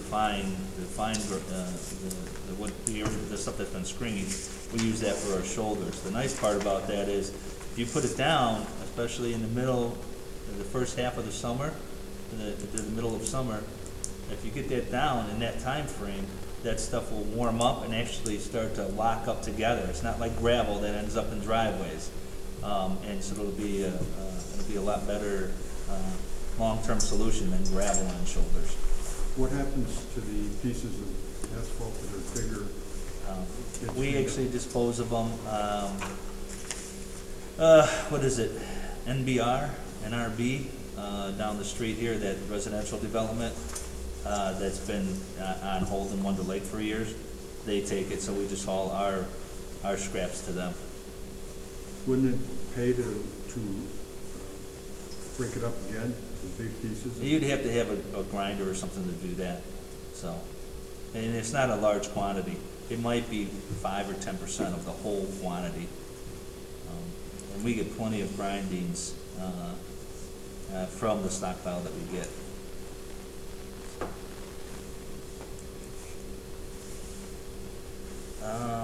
And then small tools, $9,800 was the final figure there. Sign replacement,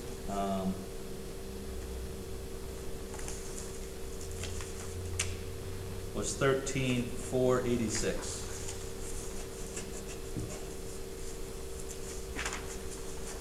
just want to point out, these are, I still have to go through these figures and verify them all. I mean, they're probably correct, but there could be some minor adjustments by next week.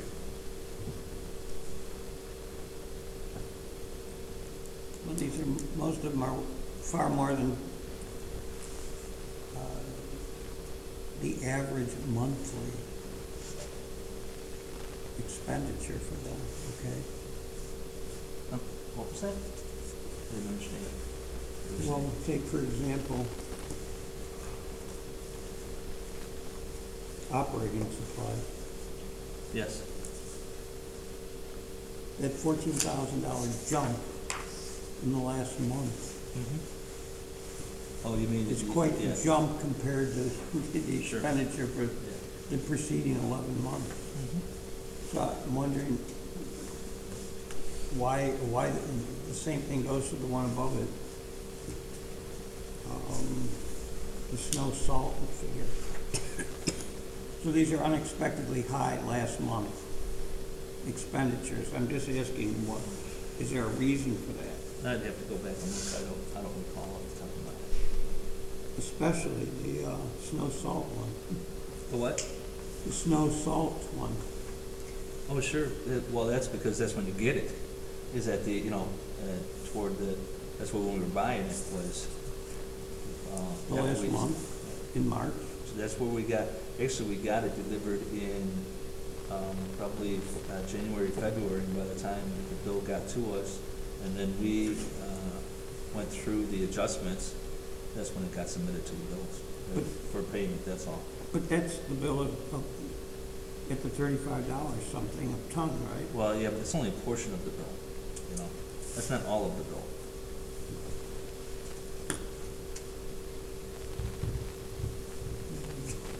Well, where did the rest of the other bill come from?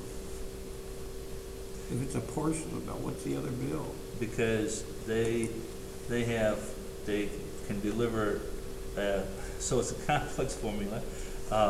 If you order over 20% of the amount. From the prior year? No, during the year that you're buying it. If you order over 20% of your order at any one time, they get additional days. Based on every percent over, they get an additional day. So it doesn't always work out that way, that you get to 34, but we did buy some salt for pretty cheap.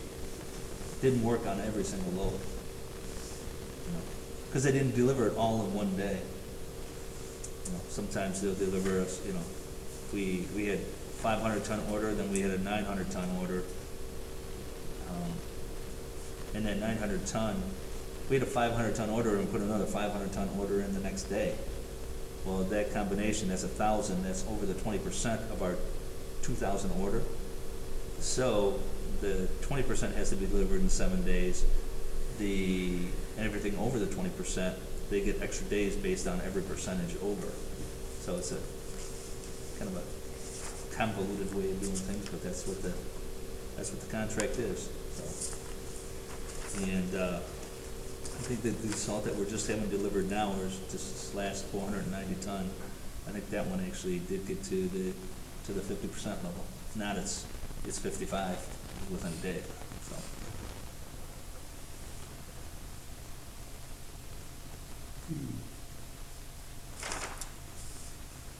Well, the fuel and oil, Yes.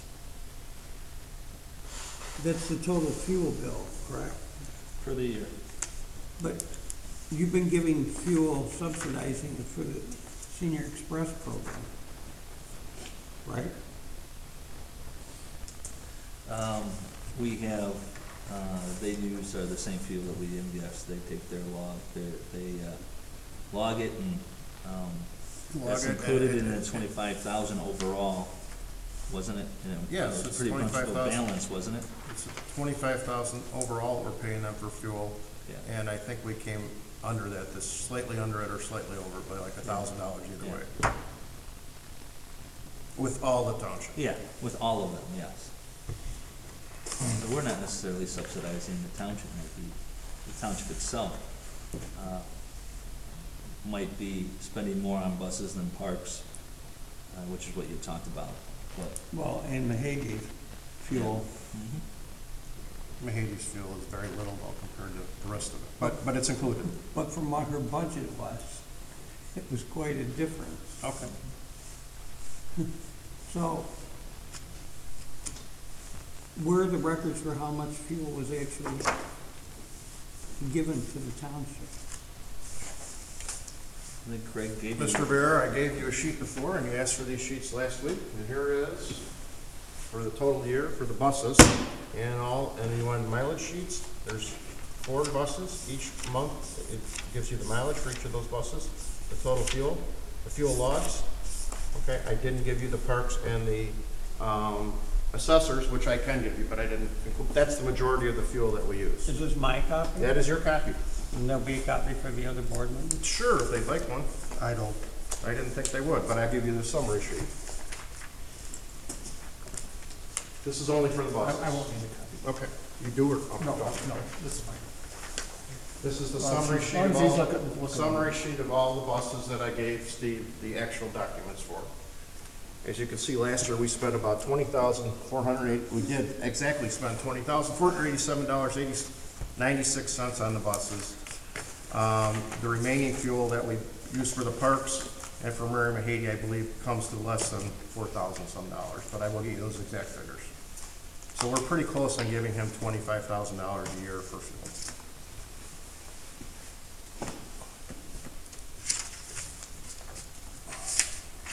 And this fuel cost is just your fuel, right? This fuel cost? No, this is all of our fuel costs. So that's the entire town, Yes. that's, I don't know if that's correct, Jim. I'm not sure. You mean like the 25,000? This is all the bills that we get for, through, Yeah, but I don't know that we don't break it out. no, I guess you're right. Okay.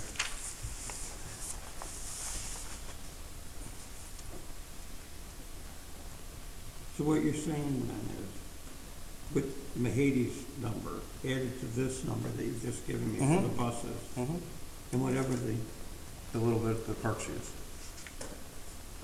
I'm telling you, it's right Okay. around 25,000. that comes out of this figure, and then you just pay back. We give them $25,000 a year for fuel.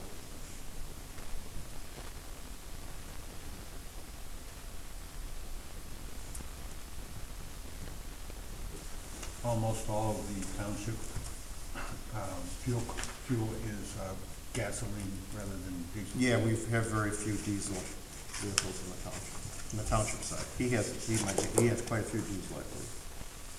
Most of ours are gasoline, yes. I want to go back to the salt for 1 second, if that's all right with you.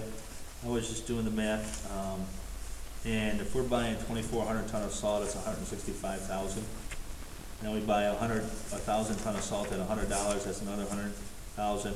We've got about 495 ton that's going to come in this year, even if it's at 69, that's about 34,000. And we're able to use, you'll see a line down at the bottom, 58,000 of MFT funds we're going to use just to buy salt and be done with it, okay? So that works out to be 300,000, you take 58 off, or let me just add them up real quick. 165 plus 100 plus 34. That would be about $300,000. And then you take off IDOT salt that IDOT will bill.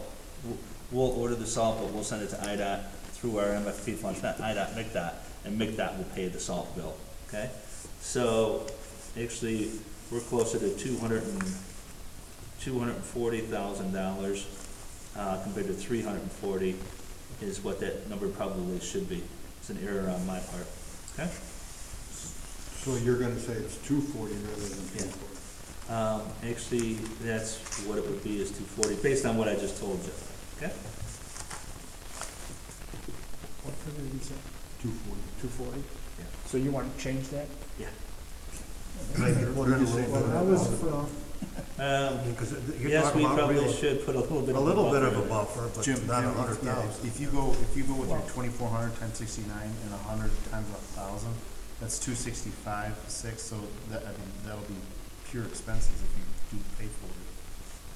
Say that Instead of 240, numbers at 2,400 ton times $69, Mhm. number, Mhm. and then the 1,000 tons at 100 is 100,000. Yep. So I've got. And then I've got 34 more that I have to add on. It adds up to $299,000, okay? Okay. So I'm I'll at call it $300,000, Right. and then I'm taking 58,000 off, because of the 300,000, $58,000 of it will be paid with MFT funds. So that's how I got to the 240. Should we put some slack in there? I think that's a great idea, Stan. I think we ought to put some extra in there, and my best judgment would be add another $20,000 into there. And then can we put the word commit? To commit to it. These, I don't know that, that's not what the committed funds is, a fund being built up for long-term use.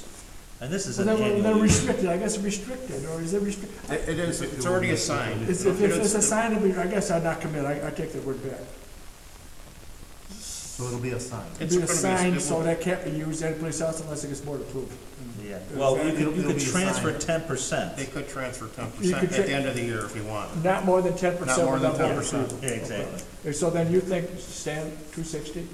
Yeah, I like that. Perfect. I'd Thanks, go with guys. that too. It's gotta have a little extra case Okay, of and then you can only move 10% of that without. Yeah, board- 26,000 if there's even, Okay. if that's there, yes. Okay, so does anybody have any other questions on the commodities that you would like to see something different?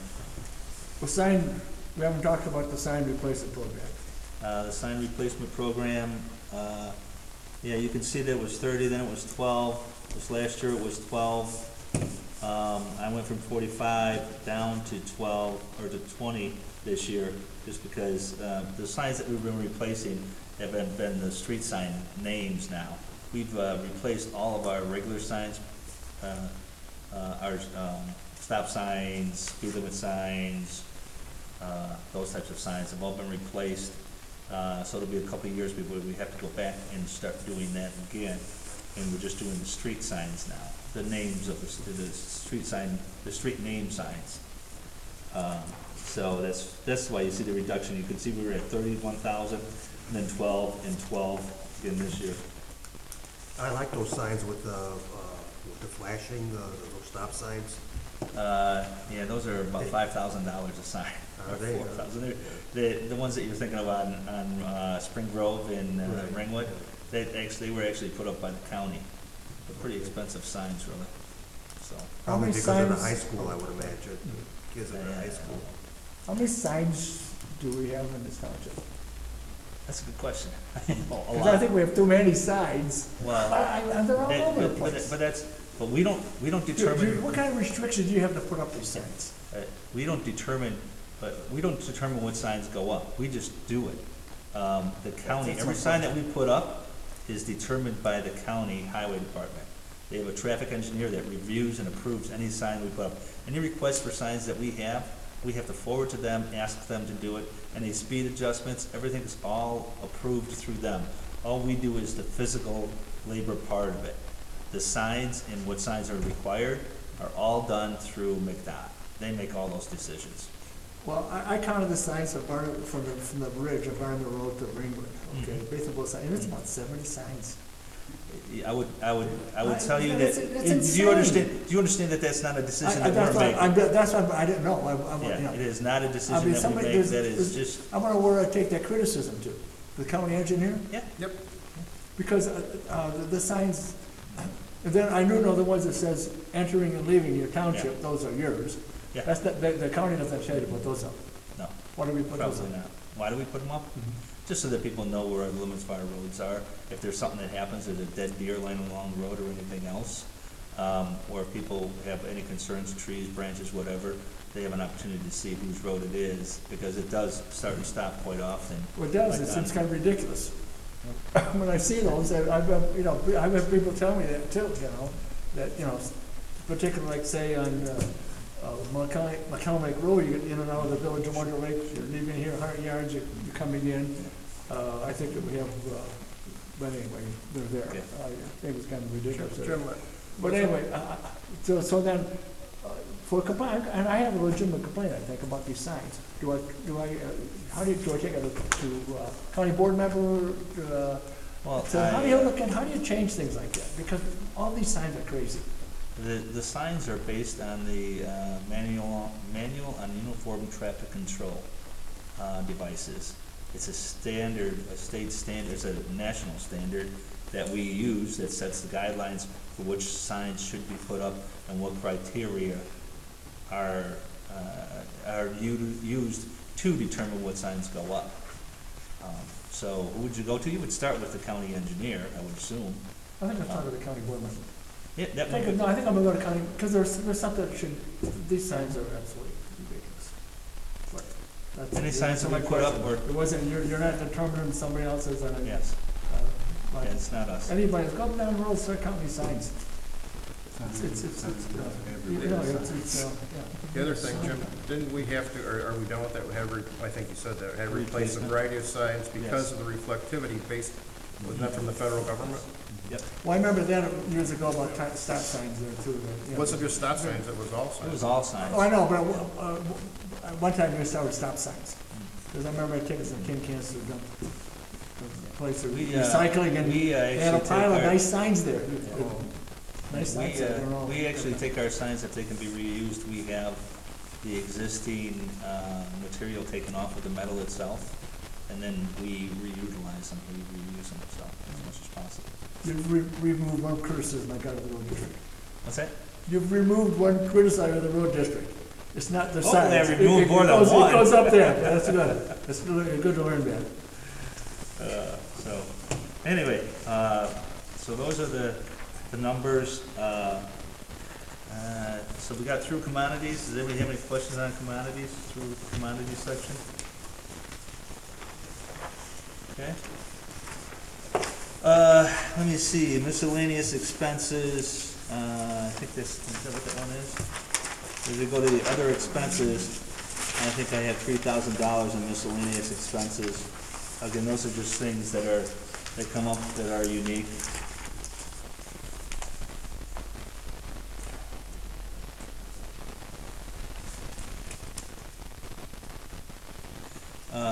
Deferred maintenance, we have $20,000 in there, and I don't even know if we had any this year. You're gonna ask me what deferred maintenance is, and I couldn't tell you off the top of my head. We don't even have anything this year for that. So,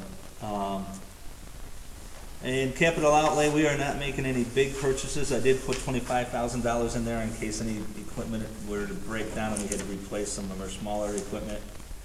We have $25,000 in there for that. Otherwise, we are not making any big purchases this year compared to previous years. Okay? Are you gonna sell them? We are considering selling two pieces of equipment. One is an old snowplow that we actually rehabbed, and we are not in need of it, so we might get $1,000 or $2,000 for that. The other is we have the FWD, the old FWD that used to be a cement truck that we made in from 1968 or 9, that we, previous staff made it into a snowplow with a wing on it. We just don't we don't use it very often. It's not an efficient piece of equipment, and it takes up a lot of space. It does have quite a history in that it did save a life for one time in 2011, which made it kind of special. But we can really accomplish what we do with that without that piece of equipment. So we are planning on probably going out to bid unless one of the other road districts want it. I think the value of it is about $5,000. For scrap metal, it's worth about $2,000, just based on the weight of it. But we would hope to get $5,000 for it probably. Could I go back to small tools for a second? Sure. On the previous page? Do you presently have a way of having an inventory of all the small tools that we have? Say, under $100 or $150? I don't believe we do now. Is it something that you would contemplate? What is your, what we don't want to do is spend $10 to save $5. Oh, I understand Yeah. that. and there's so many small tools, I'm not sure what that inventory would be very large. I don't know that, the only reason why you would do that inventory is because you don't trust, you think people are taking tools or something? No, I'm not saying that, I'm just saying that things have a way of maybe being left on the job. Oh, sure, walk that's away gonna and happen leave it. regardless of the inventory or not. It happens. Because I would think, in some small measure, having that list of tools would be advantageous to you as the commissioner, that you're not having to go out and buy tools again, the same tool, because somebody left a tool on a job or broke it and didn't say anything, or stuff like that.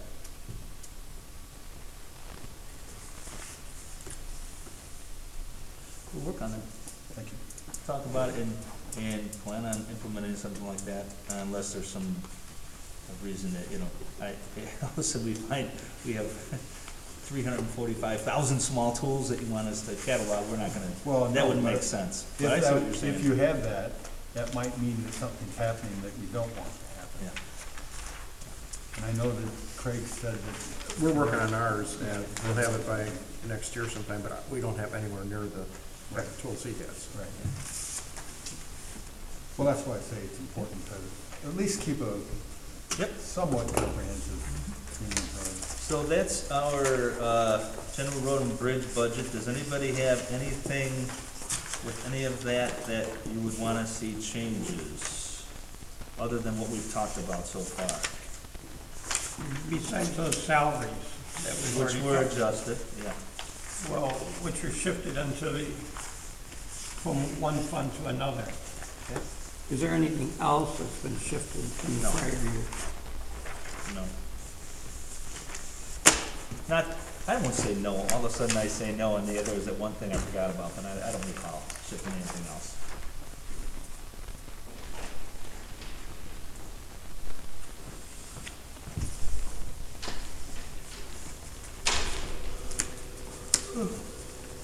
Your total expenses on your net gain is a loss of $840,000. Yes.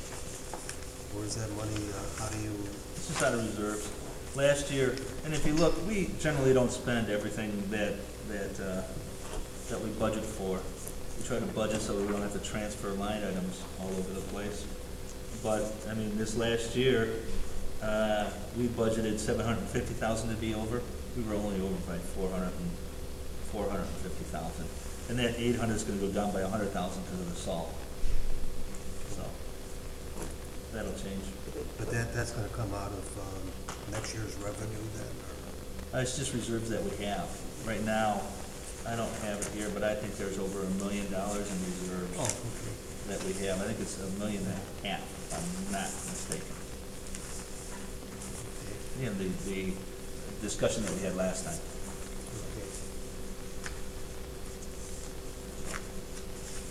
Okay? That is all I have. We'll get these revised for you based on what we talked about today. And then, Well, there's just that one revision with the yeah, salt. right. No, it's the end of the year budget, everything. Oh, you will wanna be see known. go ahead and put the figures in, you're saying? Yeah. Well, I'd like to be done with these. Can we make that progress and just be done with these? Yeah, I think so. Do you agree on that? Can I make a suggestion? With these large flow sheets, is it possible to underline every other line? That's a So- good idea. Yeah. So that you can, It's hard to read across. Yep. yeah. You can put a grid on every one, I guess. well, you don't have to do every one, just every other one. And that save ink, and we're all in the ink, save Okay, ink. no problem. And it's a little bit more work, but it's hard to run across these lines and keep them straight the way it is. Just use a ruler.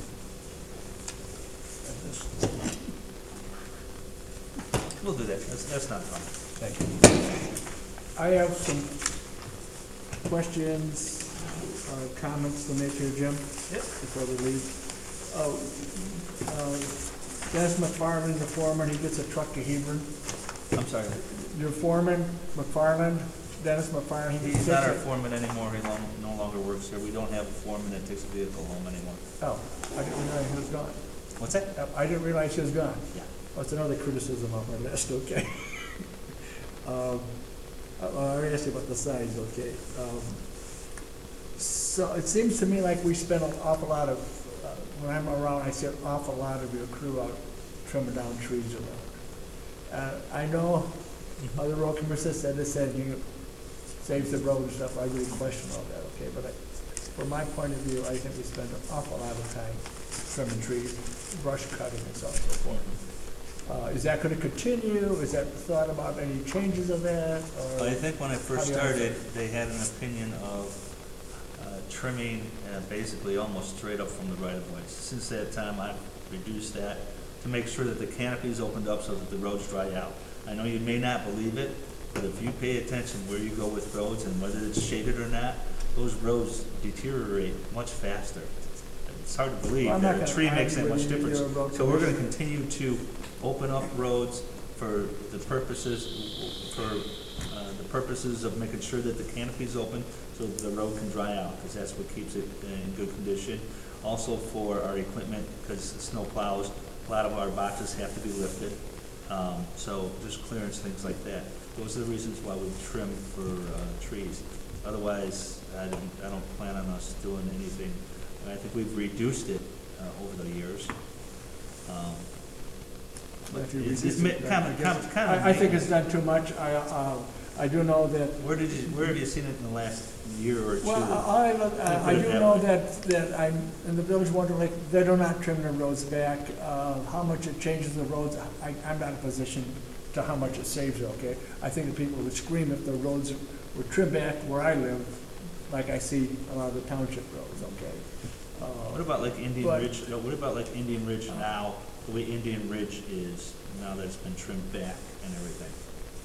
Satisfied with it like that? Well, I'm just saying, I think that you trim too much. I think, I don't know, I think that from my end of it, I think you do too much. I don't like it when I see you on trimming trees for other village, even if for government, stuff like that. I don't think we should, but I'm gonna go over that a little later on. I think that's also a safety issue. I mean, like in Wonder Lake, I mean, some of these intersections, you can't see I'm not talking, I'm talking It's about, not his problem. no, I'm talking about big trees coming down. I'm talking about big limbs going down and But the also brush for cutting. safety issues, for visibility, I mean, Yeah, well, that's important too. the Village of Wonder Lake is not gonna do it, they don't do it in Right, other areas well, too. Well, There's a lot of money spent on the township I for trimming trees. could argue that the Village of Wonder Lake probably doesn't do things to the standard that it should be doing it, by the same point. So, you know, we can look at the other opposite point of view, and they don't do it because they've chosen not to. I don't think that that's the best way to do things, in my opinion. So, we're gonna differ on some things, that's I know, obvious, I understand so. that. I just wanna make a viewpoint of it. And then, on your price list, I don't think you're charging enough for your services. I don't know when. Over the next year, we will work on to try to refine that and Are you share okay? it. If you're gonna look into that, because I don't, I guess how to put, I don't support our township being hired out to do work for other people. And And I'm if it's trying. gonna happen, then I think we need to charge them what that actual cost is. And we do that to some degree on a balancing act in that, as you pointed out, people that are in municipalities get less for their dollar than people that aren't.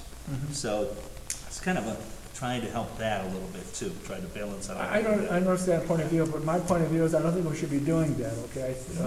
I think Sure. that. Yeah, and we so should- until we change that, my opinion would be until we change that, it doesn't hurt for us to help our I municipalities. continue, if you're saying that you're looking to change that, I'm comfortable with that.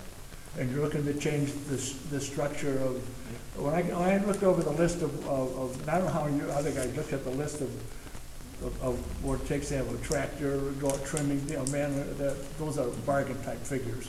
And I think they're gonna be going out. And I think we need to cut back of actually taking our township equipment and manpower to do work for other governments.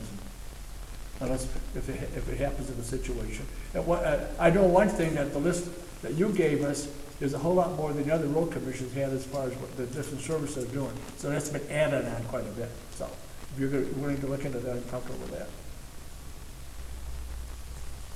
That list is the same for any municipality, right?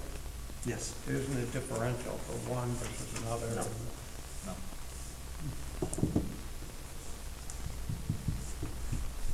And we brought up what's gonna happen with the roads inside of the village of McCollum Lake? What do you mean what's gonna happen? with Well, the are you gonna continue to be servicing those roads, or are you gonna get out of it? I think we'll refine our rates, and I don't know if they'll be interested based on the new rates for starters, so that may answer that question without even thinking about it. And then I guess we'll have a discussion about that and go from there, you know. If you'd like me to discuss it with you early fall, is usually when we're looking to decide whether we're doing that or not, I'd be glad to come and talk to you about it, you know, as a group. I would like that. That'd be great.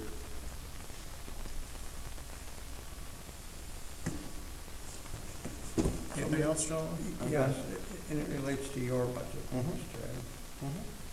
The elimination of the Sunday Senior Express, when will that take effect? June or July, I'm not quite sure. I'm waiting on the county to make sure that they have it covered, so June or July of this year. All right, so the budget, the final budgets that we got will have that in? Yes. Included in Yes. this? It's a very small cost of that bus service, but it will be included. So are we in agreement that we're done with the road stuff, the GRB and the PHR? Well, they're gonna be revised to reflect the final amount. There's only one revision, and that's the, Oh, there's quite a few revisions. No, there's All the not. line items for the final, for the last year are going to be in there. okay, that would be this Okay. Right. column here. But, I mean, my point is, with the revisions on there, we're not gonna have to go through all this all over. No, No, we're not. no. I'm saying, we're done with this, basically. Well, we're not done until we see what comes back next week and then approve it. Okay. Because it's gonna reflect the salt change and so on. Right, So, but that's, I mean, it's a we already anticipated 80,000, that. right, I know. No, we're not gonna go through the whole That's all I'm thing. worried about. Right. Yeah, Okay, with that, Unless there's something significant that changes, okay. right, and you'll let us know about that. Like if you're gonna need to buy something suddenly, we'll get it in now. Yeah, but I mean, you made it pretty clear that you're not interested in purchasing new equipment and that, live with what we have, so that's what we're doing. We didn't say anything about it. You didn't present No, anything about it. he's talking about previously to this Yeah. budget. Yes. You're the man, you come up with what you need. Well, I would hope that we're a group that works together, okay? Yeah, but taxpayers have rights too. That's the problem. And that's why we work together, to serve the taxpayer, don't we? Well, we serve the taxpayer and we serve the programs that we're locked into, and we serve, so there's some people that are getting a lot more for what they pay, if anything, versus, right, so we've got quite a big constituency to worry about. But we're in a state that's in receivership. We're a little part of it. We're not, Maybe a more efficient part than, yeah, we're we've not got a the lot of problem with other the state. The state's problems aren't related to townships. well, they are when people are getting taxed out of their homes and Yeah, stuff. but the township is not the cause of them being taxed out of their homes. It's not. It's not. You brought up things, and you have good points, and we're glad to discuss those points with you and make adjustments accordingly where we can, or make suggestions on things that can be done to address other concerns that are beyond our control. We don't write the laws. but I'd be glad to discuss those things with you too. As an example, which, you know, we come up with these talking points. I found it interesting. We got, you know, we had to turn in our levies, or sign our levy sheet, whatever that sheet is that we just had to return. And if you notice, in McHenry County, there was 311, I think, taxing bodies, 311 taxing bodies. So I counted them up to see how many are dormant drainage districts that aren't even taxing. Well, there's only 2 drainage districts in McHenry County, so that doesn't apply here. It may apply in more rural areas. But over 50, or almost, it was either 50 or 51% of those taxing bodies are SSAs, special service areas. They're not even government agencies. They're special service areas that have been set up for different purposes, whether it be for subdivisions so that the association goes defunct. There's a taxing body that the government can use to do that maintenance and tax them back. So, you know, we sit here and we throw out these big hot talking points instead of finding out what the real problem is. And there's a perfect example. Of out of those 7,000, when you look at the state of Illinois compared to other based on population, Illinois would be 12th, not first. And that's not good, don't get me wrong. But then when you look at it as McHenry County as an example, and you look at 50% of our taxing authority is special service areas, and a lot of those are probably dormant, or they're short term, you know, for sewer extensions and things like that. You know, it starts to paint the real picture. What's the real problem? And the real problem doesn't point back to necessarily local. The real problem points to, you know, I hate to say it, school districts and the fees that they're costing, and in other areas, and wasteful spending at the state level, not necessarily at the township level. You have a lot of control here.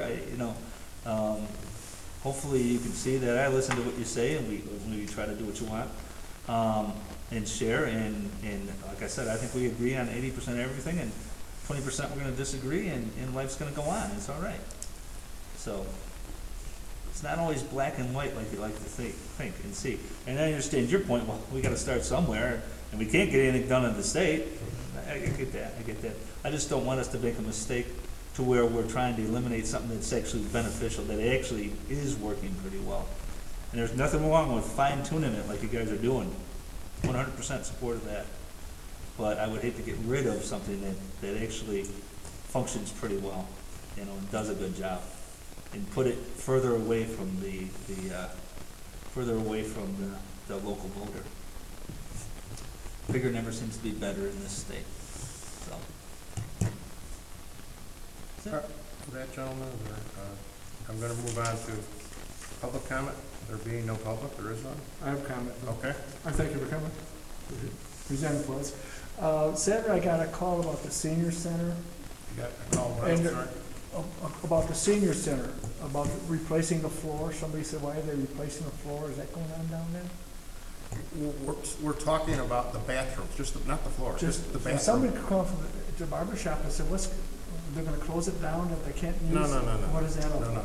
Okay, what we're proposing, the bathrooms are in pretty bad shape, the original, okay? Okay. We're proposing on Memorial Day weekend, there's only 2 bathrooms down there that service the whole center, okay, a women's and a men's. So we have to pull the toilets and pull everything and put it's like the bathroom floors in here, it's like a finish, okay? And it's very smelly and very stinky, so they're gonna be closed. We're not closing. You have to explain it. We're not closing them down. It's not like the regular floor. No. He said the floor. It's an epoxy floor, it's not. He said everybody's complaining about the whole floor, they're gonna close it down. No. The regular floor is just like this down there. I told him I'd bring it, find out, thank you. This is only the bathrooms. Oh, okay, thank you for that. And then Jim, when I brought up one of the meetings about how the 3 parks were brought in and the community center, did you have a chance to go through the minutes I gave you to see how that was, how we got hold of those properties? Craig said we got those properties from a vote at the annual meeting, but the minutes that I had there had no record of that.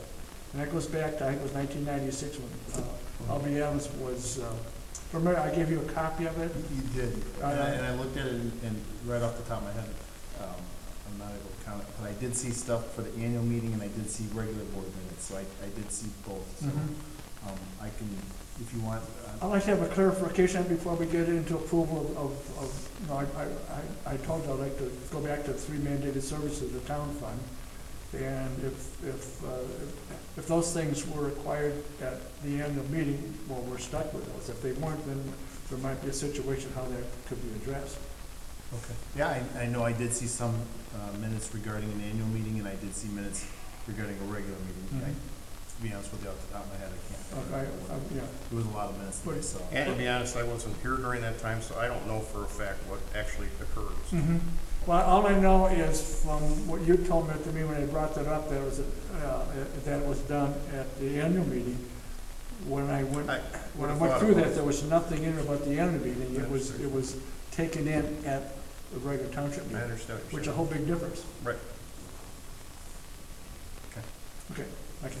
That's all I have, thank you. And another note, are there bylaws for the township? Township does not have bylaws, we don't have to have bylaws. Right, I'm just trying to figure out if there are any. There are none. Okay. Also, in the final budget, we talked about, the parks coming up with a sign thing for the outfield. Is that gonna be included? Well, I have an idea on that, okay? I guess we're gonna have discussion. My idea on that is it's a good idea, okay? But my legal problem with it, it's not specified in the township code that we can do that. I would not want to put us in a legal bind for some reason. What about this? I would like to entertain some of the users of the fields of making some kind of nonprofit Friends of the Township Parks, okay? They would sell the advertising and do whatever, and then donate the money to the township. That would keep us out of they could probably become a 501(c), and it's done in Wisconsin. Wisconsin has Friends of the Parks, and they basically do that, and then they donate the money back to the park system. Well, the only reservation I would have about that is there would have to be some kind of a fee structure that would actually make it beneficial to have that. You know, they could make a sign for $5. Oh, no. This would be a committee. I need to further explain this. Someone from the township, maybe one of you guys, would be on this committee, okay? And then the teams. And we'd come to a mutual agreement on what the cost of this advertising would be, et cetera. And Okay? Mike, you missed the last meeting, but Grace got that on the agenda for the next meeting. It is on the agenda for the next So will you discuss it the next meeting? monthly meeting. Next That- monthly, no, yeah, not this No, meeting. not right. No, the next monthly meeting. But I started to think about that, and because it's not, Dylan's rule says if it doesn't list it, you're gonna be in trouble, and it isn't listed. So that to me, and I haven't discussed this with the attorney yet, if that would be a possibility that we could do that. To me, it seems like a possibility that would get money back to the township from users, and they could go out and sell the advertising. That's our next problem. Who's gonna go sell the advertising, okay? So what you're suggesting is that they run the program, and then those funds that would be generated would be donated to the township? Correct, donate back to the township park system to take care of maintenance, et cetera, et cetera. So we can talk about that at the next meeting. In the So bring your meantime, ideas up in the next monthly meeting. no, I think it's an excellent idea. I just don't want to get the township in a, you know, now, and then there becomes the question, say the Ku Klux Klan wants to advertise, and we say no. Let's let somebody else handle that. That's my, so that's my ideas. We'll bring it up at the next regular township meeting, but I think it's a great idea to get extra revenue that the users are paying for or someone else is paying. My only thing is I want to see this revenue neutral, where we're not subsidizing having parks here for use. The cost of it is being taken care of by the people who are using it. As much as possible. Oh, okay, I was gonna totally agree with you, as much as possible. Yes, I don't know if it's ever can get to that point, as much as I possible. think if that's the goal, I think the committee is gonna wanna have a number in mind as far as what it costs Sure. to operate the field. So you Sure. can say, we would like to see $2,000, $10,000 in advertising, you know, we'd like to Right, see we have to some- come up with a number, yeah. But that will be on the next monthly meeting agenda. We can further discuss it there, then I'm sure Mr. Millicall can look into the legalities of that in the meantime. I do have a personal problem. My better half is having some surgery done on the 22nd in Harvard. I'm gonna be there for it, so I'd like to be here at both places, obviously there's one of me. So I asked if I can't make the 22nd, if we can have another day, anytime is fine with me for the budget meetings, but the 22nd I have a problem with. So can we, that's next week, right? It's So can next we week. change next Monday's meeting, what would work for everybody? In that week? I mean, if you don't want to, that's fine. If you No, wanna- no, you can't, no, not Tuesday. Will Wednesday work better? I'm gonna be downtown Tuesday, the Okay, 23rd, for that, yeah, here we go again. yes. Can you do it the Friday before? Well, then we Then come it back then the Doesn't do following any Monday good, then again. you got the Monday. Let's just. You wanna skip one let's week? skip it, we're gonna Okay, skip we'll it. go back. I'd I say- apologize. No problem. No, no, No, no, things happen. no, that because. So we'll meet Monday, April No problem. 29th, we'll skip next week. Happy And then we'll wife. have all the That's figures a happy done wife. for you at the next meeting. Yes, Okay, thank you. if there's nothing else, we have a motion to adjourn. I'll make that motion to adjourn this meeting. Okay, motion by Mr. Anderson, second by Mr. 11, Rachel. 16, 17. All those in favor, signify by saying aye. Aye. Any opposed? Meeting adjourned. I'm not sure I can climb up to your. I'll try. That's great, yeah. We were thinking about that. Well, please go back to operation. Thanks, yeah. It's an aneurysm in the vein. And so- That could be serious. Well, that's why they want to get her in. So they're either gonna cut. How did they find that? Well, because her hand starts going numb, and so it's gonna either be one of these, cut the vein, exactly, pull it together. So it's, you don't know. No. Is she gonna be? Yeah, oh, yeah. It's just so. Well, hey, I'll be great. No, thanks. Yes, I will too. You never know. I mean, you don't know.